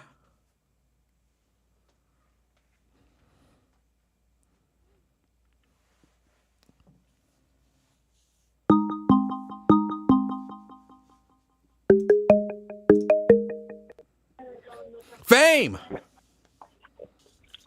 Edsel. I'm sorry, That's my Edsel. name. Thank you, buddy. Thank you. Damn. Did you forget? It's been a while since you've been rocking the mic. I did forget. I apologize. Oh, it's all good. I just gotta be honest with you. I'm a little confused. What's your I guess what are you upset about? Like he was like, going off, for your opening monologue, and I was just like, okay, well, I don't understand what he's mad about. Well, first, I'm not mad. What I'm doing is I'm a little irritated that people can't say, or that people are trying to gloss over the catalyst for everything that happened. I mean, I don't think nobody was trying to gloss over it. You don't? The catalyst. Really? I mean, I just think most people were just kind of like, okay, we got to do better with our reactions. Who has to do better with their reactions? It didn't take 6 people to start jumping, old boy. Hold on. Who has to do better with their reactions? The people who jumped old boy on the ground. Okay. Now do you see? You probably don't. But let me illustrate. That answer should help me illustrate to you why I was irritated. Because Please. Guess who else had a negative, unlawful reaction in that whole situation? Guess. Yeah, the dude who started it. Exactly. But we don't want to talk about him. What he did is okay, or it ain't that big of a deal. What they did is wrong. What he did is... Who said he did was... let me ask you a question. I don't know about you, but I'm not concerned about that white man. I'm more concerned about the brothers. Some people on the Wire show seem to know the guy. Or one of these dudes, I'm not going to repeat the nickname, but... See... I'm assuming it was a nickname, but some people apparently knew the guy. Okay, that irritates me too, just so you know. But go ahead. What's that? It irritates me when people try to gloss over bad white behavior and use the excuse that, well, I'm not worried about them. I'm only worried about us. Because when you do that, what you do is you shine a spotlight on bad black behavior while putting in the shadows bad white behavior. I'm concerned about bad behavior, and even more so, I'm concerned with the fact that everybody is glossing over this white man's bad behavior. It's an afterthought, if a thought at all. I think what you're doing is just really just trying to get yourself hyped up to put on a good show, which is very beneath you. You can believe that. You're a good orator. You're a good talker. You don't need to hype yourself up on some fake shit to deliver a good show. Then help me understand this, Fame. Edsel, I asked you a simple question. Who needs to do something about their behavior, and not one time did you say anything about that white man, which means 'Cause I that don't give you a damn about believe him. that his behavior was okay. He doesn't need to adjust never said his that. behavior. When I asked you who needed to adjust their behavior, what did you say? I don't remember. Please. Did you say that white refresh my man? memory. Did you say the white man did? No, because I'm like, this is a black show. I Hold ain't on. worried about white folks. Why would you not Because- say that the white man needs to adjust his behavior if he needs to adjust his behavior? Because if the white man doesn't adjust his behavior, when he gets in trouble, you know, it's not going to be as severe as the black man when he gets in trouble for not adjusting his behavior. And you know that going into the shit. But that wasn't the question not- that was on the table. The it question that doesn't was on matter the if that's table not the was question. who It doesn't needs to matter if that's not adjust the their question. behavior. And the only fault that you could find was in the black people. Well, let me ask you this: All if they both got charged, if you just had to just take a guess, they both got charged with the same thing. You know, something that carries 6 months in the joint, 6 months in the county. Right? Who do you think is more likely to get it, the black or the white? The black. Okay, then. Okay, then what? I'm worried about the black man not adjusting his behavior. No. See, I Because think he's gonna be the one that suffers more. I think that's backwards thinking. See, I think, that's just my opinion. I think it's backwards thinking because I think you can't say, well, the black people are going to get it more, but ignore the white guy. Because in doing that, you minimize his bad behavior, which makes it even less of a chance that he's going to get severe consequences. If anything, we should shine a light on the catalyst for all of this as opposed to minimizing it. And then maybe if we begin to look at white bad behavior just as bad as black bad behavior, then we can move society to look at white bad behavior and say that's just as bad as black bad behavior. And then maybe we can move to where they treat them more equal. But if we keep ignoring the white bad behavior, that's never going to change. Well, I mean, we can sit here and bellyache and bemoan everything that's done in society, but at the end of the day, this white guy is going to go in front of a white judge, in front of a white prosecutor, and a mainly white jury, if it's not all white jury. So, therefore, black folks, okay. and so the black folks going to go in front of these black folks are going to go in front of a white judge, white prosecutor. We know the prosecutor is going to be white. We may not know who the judge assigned to the case will be, but we know that the prosecutor is white. Pillage, right? Presumably. Oh, yeah. You know, unless it's a special prosecutor or they move it or something because Right. you know too much. Or the feds publicity or come whatever. in and try to do some hate crime stuff. And that's going to be more likely another white. As a matter of fact, the federal prosecutor around here is a white person. Am I not correct? I don't know. Probably, but I don't know for sure. I mean, yeah. I don't know if the person that took out the 3 council members, I don't know if they've been changed or not, but I mean, that person was white. You know, that's all I'm saying. You know, yeah, of course that white man, he dirty as fuck. You know, he did start it. You know, it kind of reminds me of that case of that woman. I forgot her last name is O'Neal. I forgot the name of her kid, but he was killed by a notoriously bad cop at a drug deal gone bad in Avondale. And basically, she gets no remorse because she gets no recourse. Basically, because her son was committing a felony at the time he was killed by the police. And if I'm not mistaken, everybody else, the people that survived, got charged with murder because they were all committing a felony, and while somebody was getting killed. That's the way it goes down. Right. And you know, unfortunately, you know, and I doubt there were many black people involved in the initiation of that law. Just like there won't be many black people involved when when the black suspects get jammed up in this case. You know,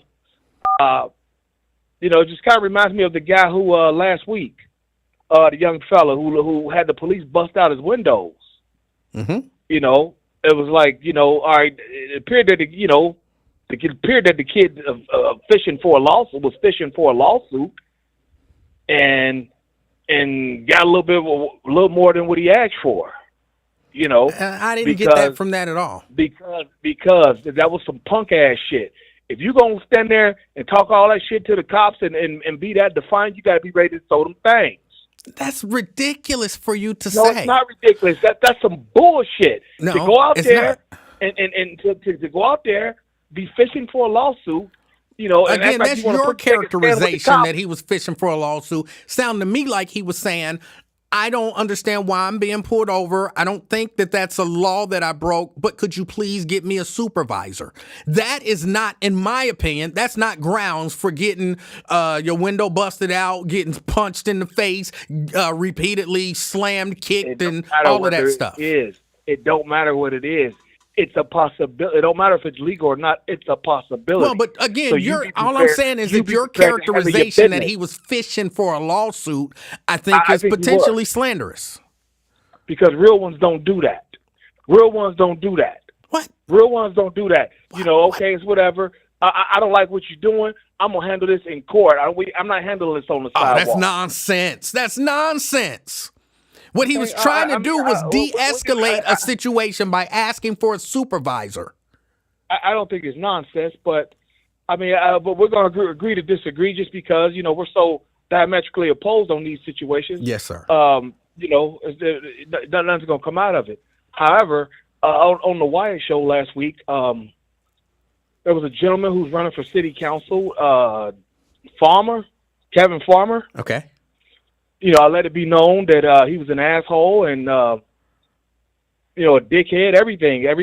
There's nothing special about this. There's nothing savory about this guy. Hold on, let me say, hold on, I'm going to let you finish. I see Alethea calling in. Alethea, please call back when Fame is done. I got some words for you, but call back when Fame is done. Don't chicken out and not call back in. I got some words for you, sister. All right, go ahead, Fame. Yeah, you know. Kevin Farmer, you know, he was on the Wyatt show in the comments one day, and I said, hey, you know, give me 45 characters or less. Tell me why I should vote for you. And he literally said to me, I don't need your vote. And I said, wow, the lack of gravitas was just befuddling. You know, and I want to issue the same statement to Iris Rowley. She's an asshole. I don't care if she's listening or not. She made some post yesterday. I said, this is a kind of self-serving post. Like, you know, what do you mean? We should be offering thanks to the people who tried to help this, that, and the other. There's no thanks for doing your job. You don't get a cookie for that shit. And she That's not their job. Huh? That's not their job. Yeah, I know.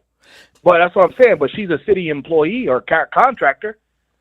I'm saying you said that. If I understood, maybe I misunderstood what you were saying.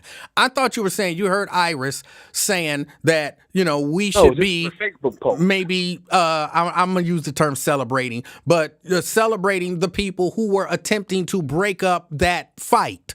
And you're like, that's their job. No. She was trying to celebrate the civic people. Oh, okay. The civic leaders. You know, she was talking about people like JML or Lemon Kearney. I forgot what her JLK, whatever. Her name is Jan Michelle Lemon Kearney. Don't say that nonsense. Whatnot. Yeah, and it was just like, yo, you know, they don't get no cookie for doing their job. What is this? You know, why are you coming on here tooting your horn for something like this? Like, are you serious, lady? You know, she kind of, you know, fired back at me. Said, you know, with some old personal stuff, and I fired. You know, she even asked me, like, are you the one that's been complaining to City Hall? I said, no, I'm not. I don't know what you're referring to, but I think that's rather unprofessional to ask me if I was the one complaining. You know, like, what's your trip, lady? You know, I'm not about to be one of these people to just sit up here and just love on you unconditionally. You know, I see a grifter. I don't care what anybody says. I see a grifter in her. You know, I don't see that, but I'm just sharing my thoughts. I know you, but you know, you also have to keep appearances as well. I mean, you are a podcaster, with a little bit of a pull, to be able to, get an interview with her and others. Me? And I just thought she was very, very, very just snobbish and supercilious. Like, damn, what's her problem? Like, is that how you talk to a citizen and you're employed by the city? All right. I kind of called her out on it on her own page. I don't care. So, there's that. But, so yeah, her and Kevin Farber, two local dickheads. Okay, the white man that started this stuff slapped the guy. I don't know why he thought nobody would fire back. Like I said on the Wyatt Show, slapping the man is the most ancient form of disrespect. It's almost assured that, especially a black man from the inner city, you slap him like that, open hand slap, he's coming back immediately. Yeah. You know what I'm saying? So well, I'm glad that you finally got the cojones to say that dude was wrong. I said, well, maybe I didn't want to be repetitive because I said it on the Wyatt Show. Okay. Okay? Damn. You ever questioned my balls? I was like, damn, when did that become part of the game? You know what I'm saying? Oh. You know what I'm saying? But no, it's all good. But that was all I had wanted. And the gentleman who cold socked that woman, he's about to get something. That's the hate crime. They're gonna drop all of the hate crimes on jumping them. They're gonna say that was a hate crime on a woman. I'm sure they'll fish and call it a hate crime, and if they got some black people on the jury, then they'll probably get it. Oh yeah, because a black person that's willing to sit on a jury, especially a federal jury, is more than likely somewhat conservative. I'm willing to sit on a jury; they just won't have me. Exactly, and this is well known about you. So when they see that name, Emanuel Livingston, come up on the veneer, they make sure, like, do not put him on any significant juries. They might put you on a little dope case. Little young bull got caught with, a couple 4.5 grams or something. You know what I'm saying? And they put you on some piddly shit like that, but like something significant. No, Emanuel Livingston ain't getting on that jury. Oh. Nathaniel Livingston up in Wood County. He ain't getting on that jury. That's terrible. You understand me? So that's all I got. It's always a pleasure. I'm glad to see you back, and we'll holler back soon. And yes, the howl is still there. Listen. Oh. All right, Etzel. I need to see some ID. I was just saying. Now, let me say this about Iris Rowley. I like Iris. Iris can rub you the wrong way. Y'all know what I mean. Me and Iris got into it once or twice, long time ago, until she got to know me and I got to know her. But before then, yeah, she can, because she stand up for what she believe in, and she's unapologetic about it. And not that there's anything wrong with that in and of itself, but, if there's a misunderstanding of any sort, you know what I'm saying? Iris is quick to be like, okay, and what you gonna do about it, And I ain't got nothing against that, but if you ask me what you gonna do about it, I gotta think real quick, what am I gonna do about it? I'ma tell you, you know what I'm saying? And so, yeah, we had our little whatever, but we talked, and I like Iris. But I understand how, some people, which is kind of how I understand how some people don't care for me, because some people hear, a strong, resolute personality and, all of that kind of stuff, and it rubs them the wrong way. So I get it. Twin. What's up, E, man? Welcome back. Thank you, sir. And welcome back to you as well. Yeah, I thought you was thinking you tomorrow, not today. But I know it was itching you to get on today. You thought what? I said it probably was itching you to get on today to talk about this issue. It really wasn't until I listened to Wyatt's show and I heard that damn Alethea and that other lady, Linda Matthews. I heard them and I was like, oh, I can't believe they saying this stuff. So I had to come on. What area is she from? You know her personally? Linda Matthews? I have no idea. I'm trying to see, was she the one that's out of Zone 15? I don't know. Doubt it, though. Never heard of it, though. I don't know her, so I don't have anything personal against her. Just the things that I heard her saying today infuriated me. Yeah, it was same as Fame. He wasn't keeping that same energy over there with Wyatt. He's just saying something different now over here. But he wasn't keeping that same energy like he talking to you now. Okay, I didn't hear him with it seemed like he was with the white dude at first. So he wasn't keeping that same. He pump faking, man. Okay. So he wasn't keeping that. And Emanuel, let me tell you this, player. Let me tell you this, man. Tell me. It's called man your damn business. I don't care who you is, white, black, brown, whatever race you is. I don't care. That girl, I don't condone it, Emanuel. She shouldn't have jumped in people's business. You should have just gone on. You go down there, man. You say if it's flip the strip, man. Say if it's just all black people. I walk up to you, man, kick your car. Nigga, fuck you and all that. Man, you go jump out his body like, man, what's wrong with you? It depends. Sometimes you might walk away. Sometimes you might not. Man, you on some goofy drunk stuff. So you go crash out. You keep on coming at me and I'm walking away, it's going to be a problem. And then I kick your car and everything and slap your girl up and everything. Man, it's definitely going to be man, like I was telling Wyatt earlier. Man, they don't even square up no more one-on-one. It's with one fight, we all fight. We in a new area, man. Ain't nobody fight, man. They got guns out here. They jumping people out here. Every video you see on social media, Emanuel, they jumping people. That's very true. Almost every video, they jumping. Yeah, it ain't no one-on-one no more, man.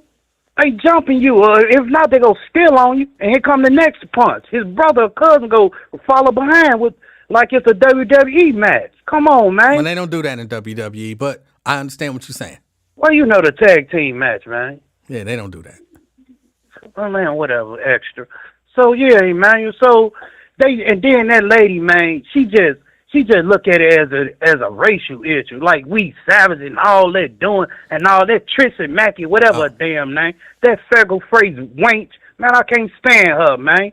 She get on there and she act like it's black folks doing this, black folks doing it. Then from some of the whine about other owners came on there, I would have never came on that. Then I just looked at the chat and Wyatt chat. They showing Channel 5 was on there. Only thing they point the camera is showing the black business down there. Man, they ain't got nothing to do with it. It ain't happening in front of my establishment. Why are y'all showing my business on there? And then they don't even they don't stick out. Oh, it's our problem. But y'all ain't record cuff them other white folks who was fighting down there. But it's always a black issue. That's my thing, man. Let me tell you this, Emanuel. You got a big event, man, that come every year in Cincinnati. That's a money maker. All right. Why in the hell you wouldn't even put no damn security or police on there? I'm running. Y'all just announced the other day to a task force coming out 2-3 in the morning. Wait. So what? Hold on. Hold on. Go ahead, Emanuel. I'm certain there was security there. I mean, they're probably not gonna have, like every few inches of downtown covered with, police. But I'm certain there was security down there. Man, yeah, it was because I was down there. But man, they was down there listening to the fans, where them fans at and twerking. That's what police be doing, man. They said y'all said it was gonna be task force walking all through the streets on the bikes and all that. Where they at now? Oh, it's a black folks thing. It's an issue now. Y'all done jumped out our people. Everybody going to jail. Come on, man. Come on, what about the things that happen in certain communities, like you said, whether it's showing videos and having there or not, you're accessory to the crime. If you video, you part of it too. Why you ain't stopping? Well, so you're accessory to the crime. I don't agree with that, but why come you don't agree with it, Wyatt? Emanuel? Just because I record something doesn't mean that I'm an accessory to it. I have a right to record anything I see out in public. So me recording something doesn't mean I have anything to do with it. Go to Illinois in Cook County and see what happened to you if you recording a crime. See what happened to you. Nothing. Okay. And let the police be doing something Nothing. to somebody. And you recording them. Man, that's a fine, man. In It's Illinois. No, it's not. Unless they change the law, you cannot record police that's interfering with police business. No. That's a crime. No, it's not. It's not. They changed it, man. Yes, I'm trying to tell you how it is, man. They used to do it, man. I'm telling you, you're wrong. Okay. How you gonna tell me about Illinois? I'm not wrong. Because just like that air freshener that hang in your window, I'm telling in your car, you can't even ride with that in Illinois. I don't care about that. I'm telling you that if I am in public, I can record anything that I can see. I'm talking about with police interference. I'm talking about with the police. You can't interfere. No, you can't. In Illinois, you cannot, man. How you gonna tell me? And I'm from there. Because you cannot. It don't just because you're from somewhere don't mean you right about everything about it. You're wrong. The Constitution gives me that right. Even if they pass a law that says that, it'll be challenged and overturned. The Constitution gives me that right. I want you to call Cook County and see if that law still in Cook County in place. I don't. Because back then, you cannot record no damn police interference with something. You recording them what they do. You cannot do that. Yes, you can. That was law in Cook. If no, you can't. Are in public, you can record. You can't interfere with them, but you can record it. Now, before they even brought these body cams and all that out, it was like that, man. You couldn't record them. Oh, my goodness. What I'm telling you is that they may have illegally arrested, detained, fined, all of that kind of stuff. They may have done that, but it was not legal.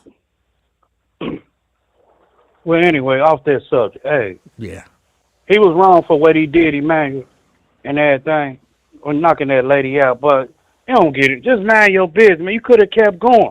But they don't really show the beginning of the video. They took it off Facebook and everything. Oh, girl had the video and they hurry up and delete. This audio is not available anymore. This video is not available anymore. They hurry up and snatch it, but they kept you with him getting knocked out and the brothers beating him, jumping him, and the lady getting knocked out. They kept that, Emanuel, but they hurry up and delete it. And the old girl, I was like, where it's at? And she's like, they won't let me pull it back up. I'm like, oh, wow. And she was right there and everything. All right. Showed how it went down and all. I'm like, man, this crazy. Y'all label as savage and all that, but y'all doing the same thing. Then you come your vice mayor and all them. Well, this is not tolerated in our city. No, man, yeah, whatever. Keep that damn same energy, man. When they act that, y'all don't show they video, but when it's come to us, it's a problem. No, man. That shouldn't be right, man. Everybody should be treated all the same, but it don't. It's like we damn savage for real. Animals, like they say. It shouldn't be like that. That man should have minded his own damn business. Kicking cars, I don't care what Macho Man Savage got in your body. Them damn 2, 5, 6 beers and whatever tequila you was drinking. No, man. This what happens when you mess around and find out. I'm confused. And that woman should have stayed out, man. No, man, you walk around kicking folks' cars and probably calling them N-words, man. Get on, man. This what happened.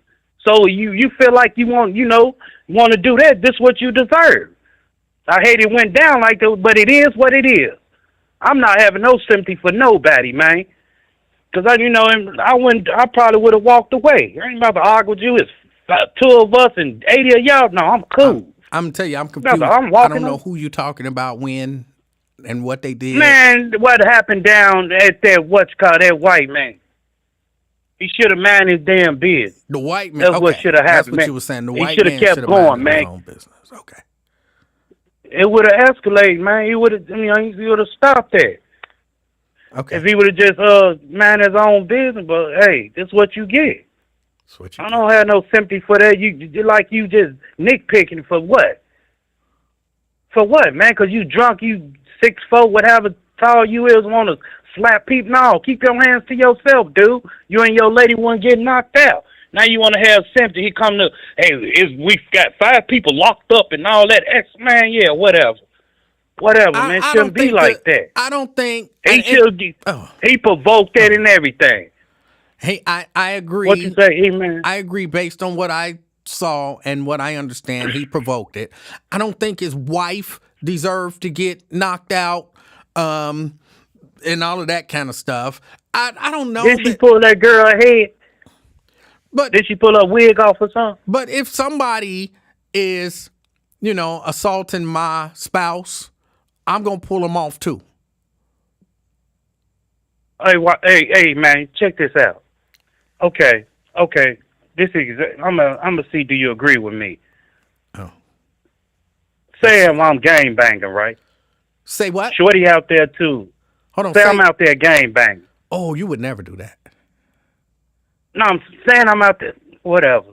Say I'm out there gang banging. Right. Shorty shoot at me. Is it right that I shoot back? Sure. Huh? Sure. So you call for this. You want to be manly too. Get in the business and everything. So what's the difference, Emanuel? Well, there's a huge difference between trying to pull somebody off your spouse and trying to murder somebody. Man, a fight is a fight. A murder is a murder. I don't care how you put it. You're right. You jump in the business, fight, and what a murder you is a murder, but they're not necessarily the same. I don't even necessarily understand the point that you were trying to make with that analogy. I don't care, man. I'm saying I don't care I'm just saying it's okay. It's okay to get her a pass because she a woman, even though she's shooting at me or fighting me or stabbing, whatever. It's okay. Regardless of this, she a stud. She a female. No, she want to be a nigga and all that, gang banging like the nigga, so she get treated like one. And just like she wanted, that's her husband, you defending your husband, and you jump in the business, you go get treated like it. Come on, man. Okay, wait. So just stay out of it. Wait, just so that I understand, the point that you were making is that because she got involved in the melee, then she deserved whatever she got. Man, she should have dragged. No, she don't deserve what she got. But when you get in the business like that, and then you snatch a lady wig off, and you know black folks don't play about their hair and everything, this is what you get. And then dude socked her, and the reason why he socked her, you want to get in the business, bop, laid out too. You getting it too. Everybody getting now. Jump in if you want to.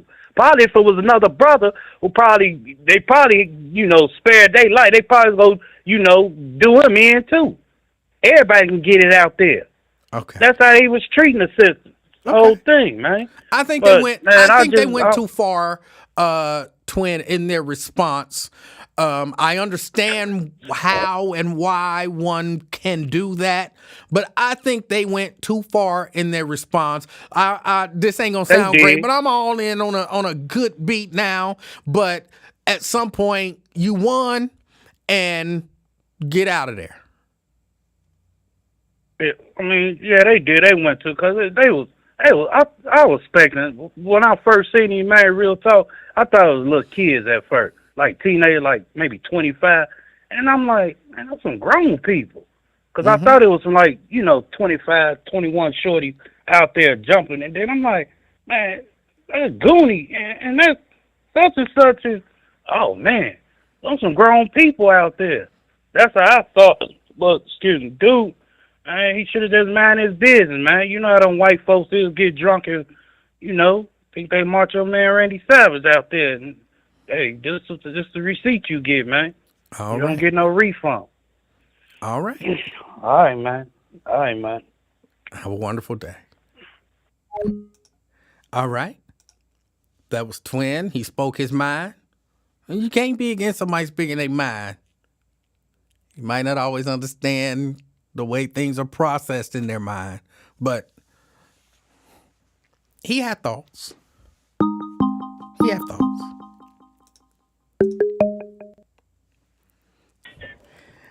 Alathelia? Don't start, okay? And don't send your goons after me. And you're threatening me and stuff. And I'm letting you know I'm going to record this just in case you threaten me. Well, you should record this because then maybe you can listen back and learn some Oh stuff. my God! No, let me What are say you this. picking on me now for? Like, what did I do to disturb your day? Let me tell As a you matter of what you. fact, you haven't been on it so long, you don't even have no cool points no more. I never had cool points. I have the Well, opposite of cool points. What's the you opposite of cool did. points? Nerd points. I have nerd points. But hold on, let Well, me. congratulations on you going back to school. Thank you. Let me You're tell welcome. you what you said that vexed me earlier. Okay. I heard you bashing black men, like unashamedly bashing black men. And y'all know that I don't like it when y'all You make. heard me bash a black man? Yes. Y'all know. Was it the truth or was it a lie? No, I thought I uplifted black men. That's what you thought But you were I doing? also told the truth on black men too. What do you Some. think that I you didn't say all now. Wait a minute. You 'cause didn't say trying to some? I see what this is. You didn't say I see what some. this is. I'm going to tell you, you swing on me, I'm going to swing on your brother because I don't want to beat up no Christian man. I want to go to heaven, not hell, okay? But you didn't say some black men got. What did you keep saying about them? They got. You didn't say I know anger what you issues. said. I know what I said. What? I said that some black men No, they're no, they're no, no, tempered, no, they're no. aggressive, Stop. You didn't say some. immature. So stop trying to make Huh? it sound like you said some black men here when I you was did over say there. You did some. not say some. No, you didn't. No, you didn't. No, Eli. no, no. Eli. And I'm going to tell you what I said. I actually praised the black men that actually tried to stop the fight that actually was very successful with halting the first fight because they was actually squared up trying to duke it out. I heard And then I actually spoke on black women that said, damn, I mean, I'm embarrassed as a black woman. Like, what are y'all doing trying to stop That a irritated man me too. hitting? I know that irritated you, but it didn't irritate me. That's just how I felt. I did feel I'm a black woman. You always judging people. Even if I had baby hairs, Eli, you will judge me off of baby hairs, let alone stomping a white man head in with some I old would judge Navy you off of flip-flop. baby Let's hairs. be I'm real. not gonna lie about that. You got me on that. Exactly. So don't do that. Don't do that. Don't get in your fifis today. It is what it is. As black women, I think they shouldn't involve themselves in that. You know what I'm saying? Like, because it put them in harm's way. Like, if those white men would have attacked them back, it would have made it worse. Stay back, stay out of it, or help your black fellow community calm down. Why are you fighting? What did they do to you? Nothing. Hold on, let me tell It's you. just, I agree with that sentiment, but what I don't like that you were doing, and I've heard you do it before, is I don't like the generalization. and I'll do it again. Is I don't like the generalizations of black women got bad attitude. You know what I'm saying? Stuff like that. Black men can't control their temperature or they temper and all of that kind of stuff. That. I like, don't. You judge women off of their outfits. You judge women off of their hairstyles. That's not, no, what I said But was. that's judging those individuals. You painted a broad brush as at everything you said negative about black men, how they can't control their temper, and you know they don't have no problem I said even the white men. I said one group was emotional and the other group was privileged to me. That's what I looked at it at. That's why I judged it. I watched it. You can't tell me what I saw. But I get why you're upset, but I wouldn't say, Eli, you're emotional. But even when Twin raised his voice at you, you get right up there with him. You don't have to follow the temperament he's going with, his vibe. Like, you stay cool, calm, collect. You're not upset. He's upset. But you go right up there with him. Right up there with him. You get fired right up. Well, that's why I said some men, and actually I said even in the chat, the podcast I was on, I said even in there, they will drop their addy in a heartbeat. In a heartbeat. It's a chest thumping thing. I'm not sure what it is, but I'm not used to men acting with that mannerism, just, fighting, calling each other names, talking about them, screenshotting, it's just too much. I guess it's like feminine behavior is what I should say. But then when they get around each other, then they want to become like too aggressive, and it's not attractive. It don't make them men to me. And I will say some. Well, you didn't say some. I'm stuttering. You didn't. You said men, and you said women, and you talked about some bad traits of women, but you applied them across the spectrum of black women, and I don't like that. I don't. I talked about the women who were present at the fight. I was talking about the fight. That's what we were talking about. You said black women are too aggressive. They are acting as if you don't think those women who were there were acting like the men. Again, those women may have been too aggressive. That's what I was talking about. I wasn't talking about in a whole. I was talking about the fight. Think about what I was talking about. Don't sit here and try to pick a fight with me. I'm not going there with you. I don't like to fight men. Alethea, first, let me be clear about this. You're not gonna bully me, sir. Okay? You're not gonna bully me. You can bully. I'm gonna stand my ground. You can bully them other people, but you're not going to loud talk and over talk me to silence me and make me wait until you say what you say before I can say what I say. So okay, go ahead. Now, what I'm saying is, I know that it's a small thing for some people, like, man, you be too picky on this and this and that. But I think we're in a situation as a people where we can't even slip up and paint ourselves with a broad negative brush. So while listening, I may feel... I think you're very sensitive on this right now. Emanuel Livingston. You're trying to bully me again. I ain't even finished talking. You over talking me. Go ahead, finish. So I may have understood, and I didn't, but I may have understood the point you were trying to make, but I believe we have to be careful when we paint ourselves with a negative broad brush, because there are people who can always use that to justify what they already believe about us. Black women are so aggressive. See, listen, that's a black woman even saying it. And then it justifies it to them and to other people. So I am very sensitive about that. And when I hear it, it does bother me. And you did it. And so I said, I'm going to call her out on that, because I think it's important. I think words are important. And it's important that we pay attention to the way that we characterize ourselves. And not just other people. There are some black people, some black men and some black women who feel like black women are aggressive. And then they hear Alethea say black women are aggressive. And they like, see, I told you. So I just think we have to be careful with that. Can I speak now? Yes, ma'am. I hear you. And I don't want you to think I don't hear you. But I think what you're doing is mixing what you don't like with what I actually said. I said those women that jumped out of the car who was stumping, one actually stumping 3 times. Mm-hmm. The other one got her wig pulled off. I said they're too masculine. It's time for black women to remain women. Calm the situation down. Now, you're talking about a big, wide spectrum of black women or two. No, I would never say that, because all black women don't look like that to me. We all have a temper, but they should have stayed out of it because they weren't affected by what was going on. There's no reason why they should have got in that. And I also said the white woman was just as aggressive, and that's why she got knocked out. I said, that should have happened? No.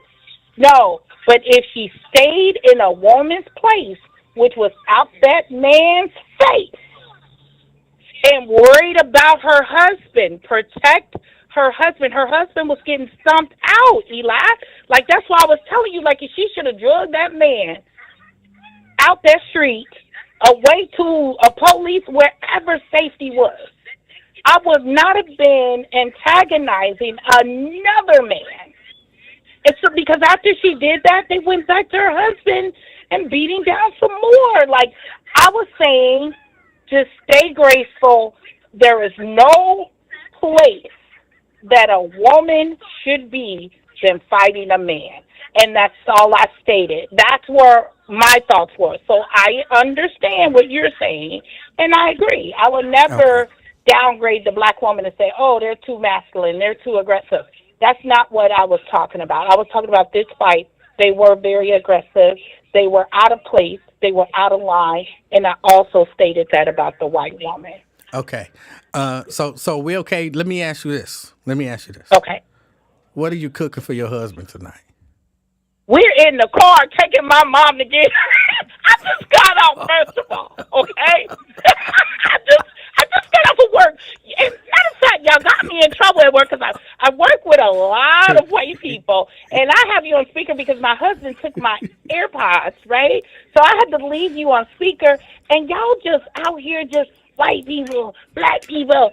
I was like, y'all really about to get me kicked out of here, okay? Look, I just want to make sure, you know what I'm saying, that nothing I said upset you, and that, your husband is very well taken care of this evening. Backing up too. I can't believe you just said that. Oh, you're gonna try to out me because I corrected you on what you got upset with me about. I'm just saying. I just want to make sure that the brother is okay. That's it. The brother is fine. Okay. The brother is fine. And he said he wanted to get some sleep tonight, so he told you not to start with me.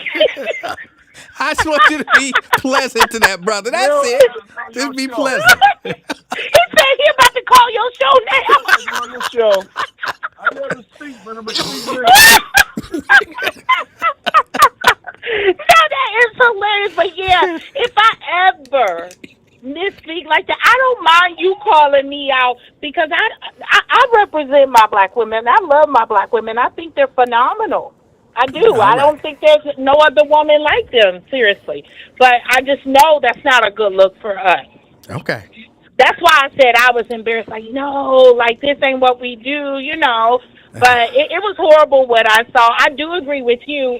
I don't think people spent enough time to say what they think the charges on the white man should be because he was, he started it. And, of course, I think we should be playing their game. Call the police. Yeah. Because the first one they call, that's who they're coming for. Yep. Like, they're coming to your aid. You know what I mean? Yeah. And it helps. It helps you. Because you were slapped. So you should have called the police on that guy. I agree. And if he further put his hands on you, you have the right to defend yourself. Yes. And I think that's just what I'm trying to say. It's like we have to learn the right way versus somebody put their hands on me, I'm going to put my hands on them. But now it's your word against theirs. Right. So you have to do something in between there to protect yourself. And I also stated a man have a responsibility, whether husband, boyfriend, partner, to protect who he's with at the time. There's no way I would want my husband to act as if that white man or the black man. I would never want my husband either side of that because it can go either way. All right. Yeah, we agree. Finally. All right. Finally. Hold on. Now, what Miss Livingston cooking tonight? Hold on. Wait. Before I answer that, are you driving? No, I'm not. Donald is. Okay. I want you to take your left hand and just as he's driving, stroke the back of his neck and his head. Just pleasantly. Okay. I'll slap the... No, I got it. My mom over here cracking up. I'm going to tell her don't listen to your show. So you won't get targeted just like me and my sister. Oh. Well, good conversation, Eli. I appreciate you. I appreciate you as well. Have a wonderful evening. Good night. All you right. too. Bye-bye. Yeah, just stroke. I like it when Mrs. Livingston do that. When I'm driving and she reach over and just kind of stroke the back of my head and my neck. It's pleasant. It's affectionate. It's not too intrusive. If you do it right, every once in a while she do it wrong and she kind of move my head. I'll be like, what you doing? That's hard. Soft, baby. Soft. All right.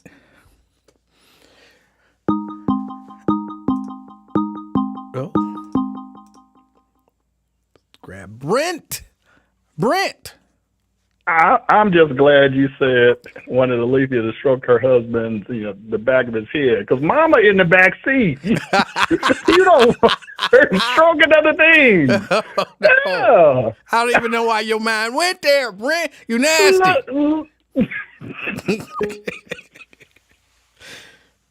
It's the words that you use. You have to be careful because we crazy at times. We crazy at times.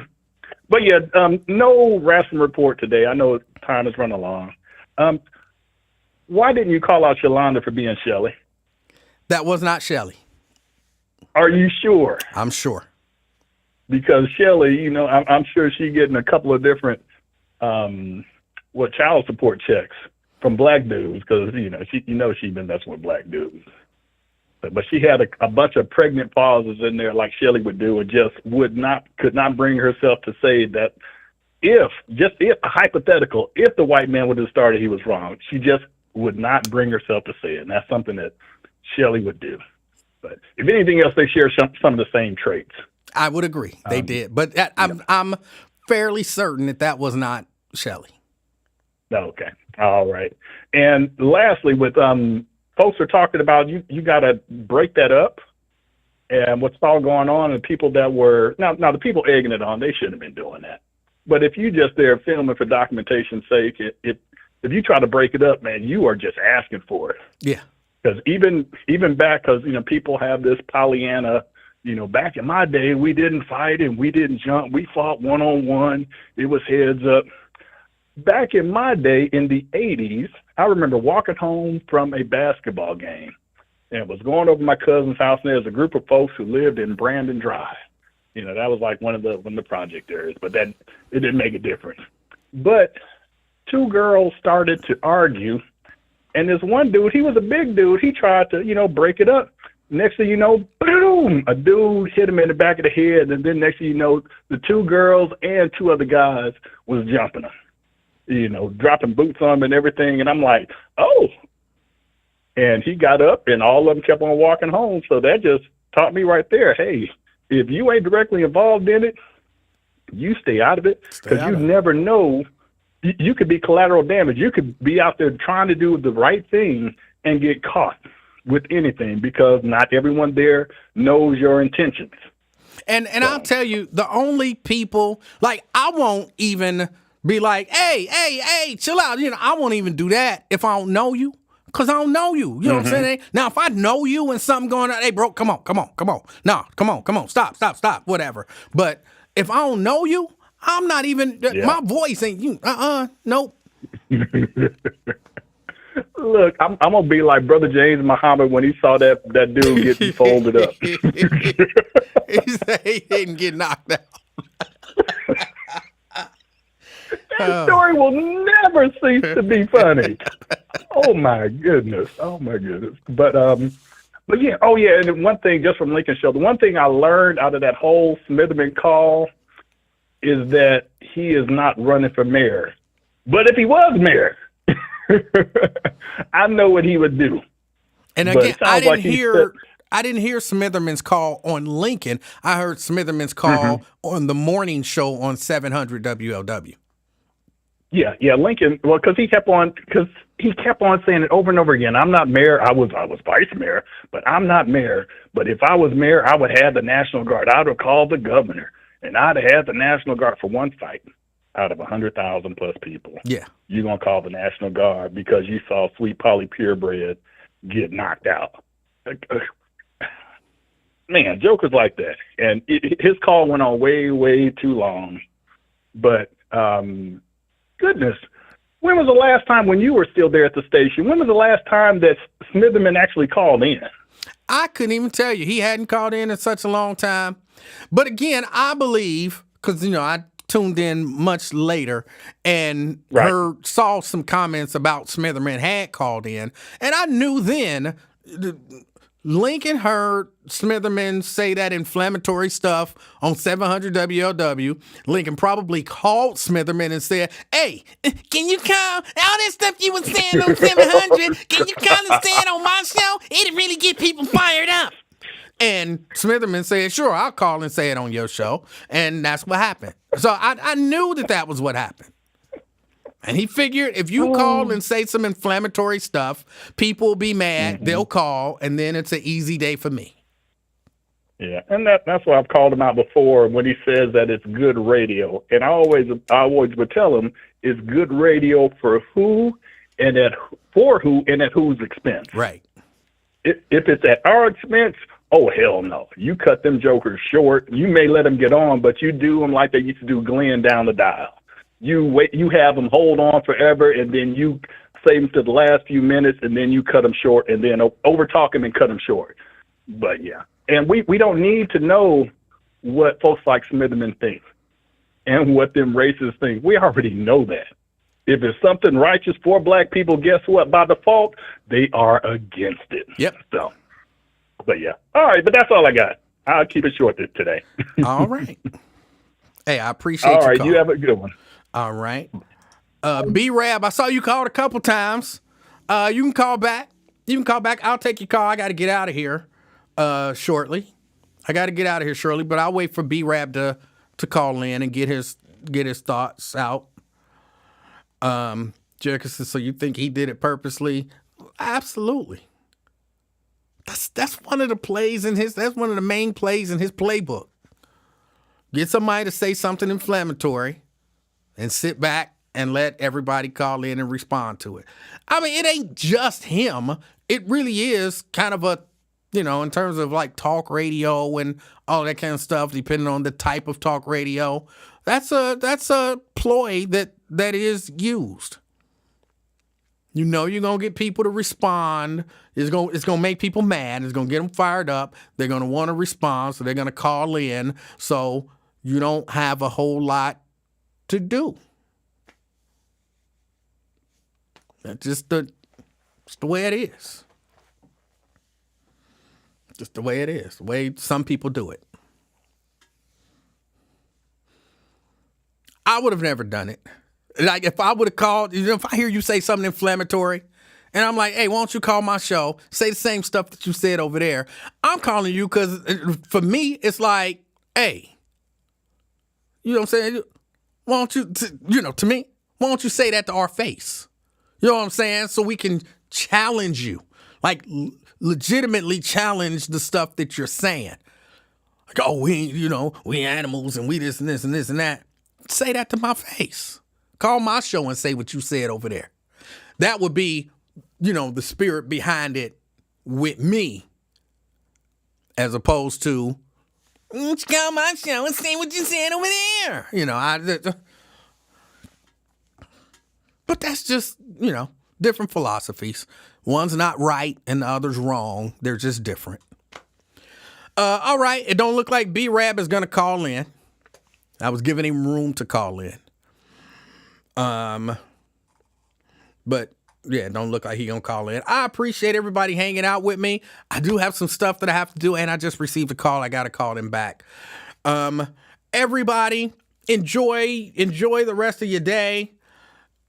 Have a great day, and just do not let them trick you into, we can't say that what that white guy did was wrong and all of that kind of stuff. Don't let them trick you into that. We should be louder. The louder that they are, calling us animals and all of that kind of stuff, the louder we should be saying, wait, but didn't he start everything?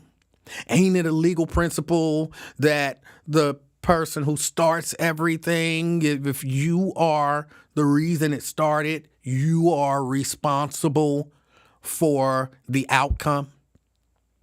So if y'all gonna charge somebody with knocking out the white lady, charge him. He should get charged with that too. Because none of it would have happened if it wasn't for him.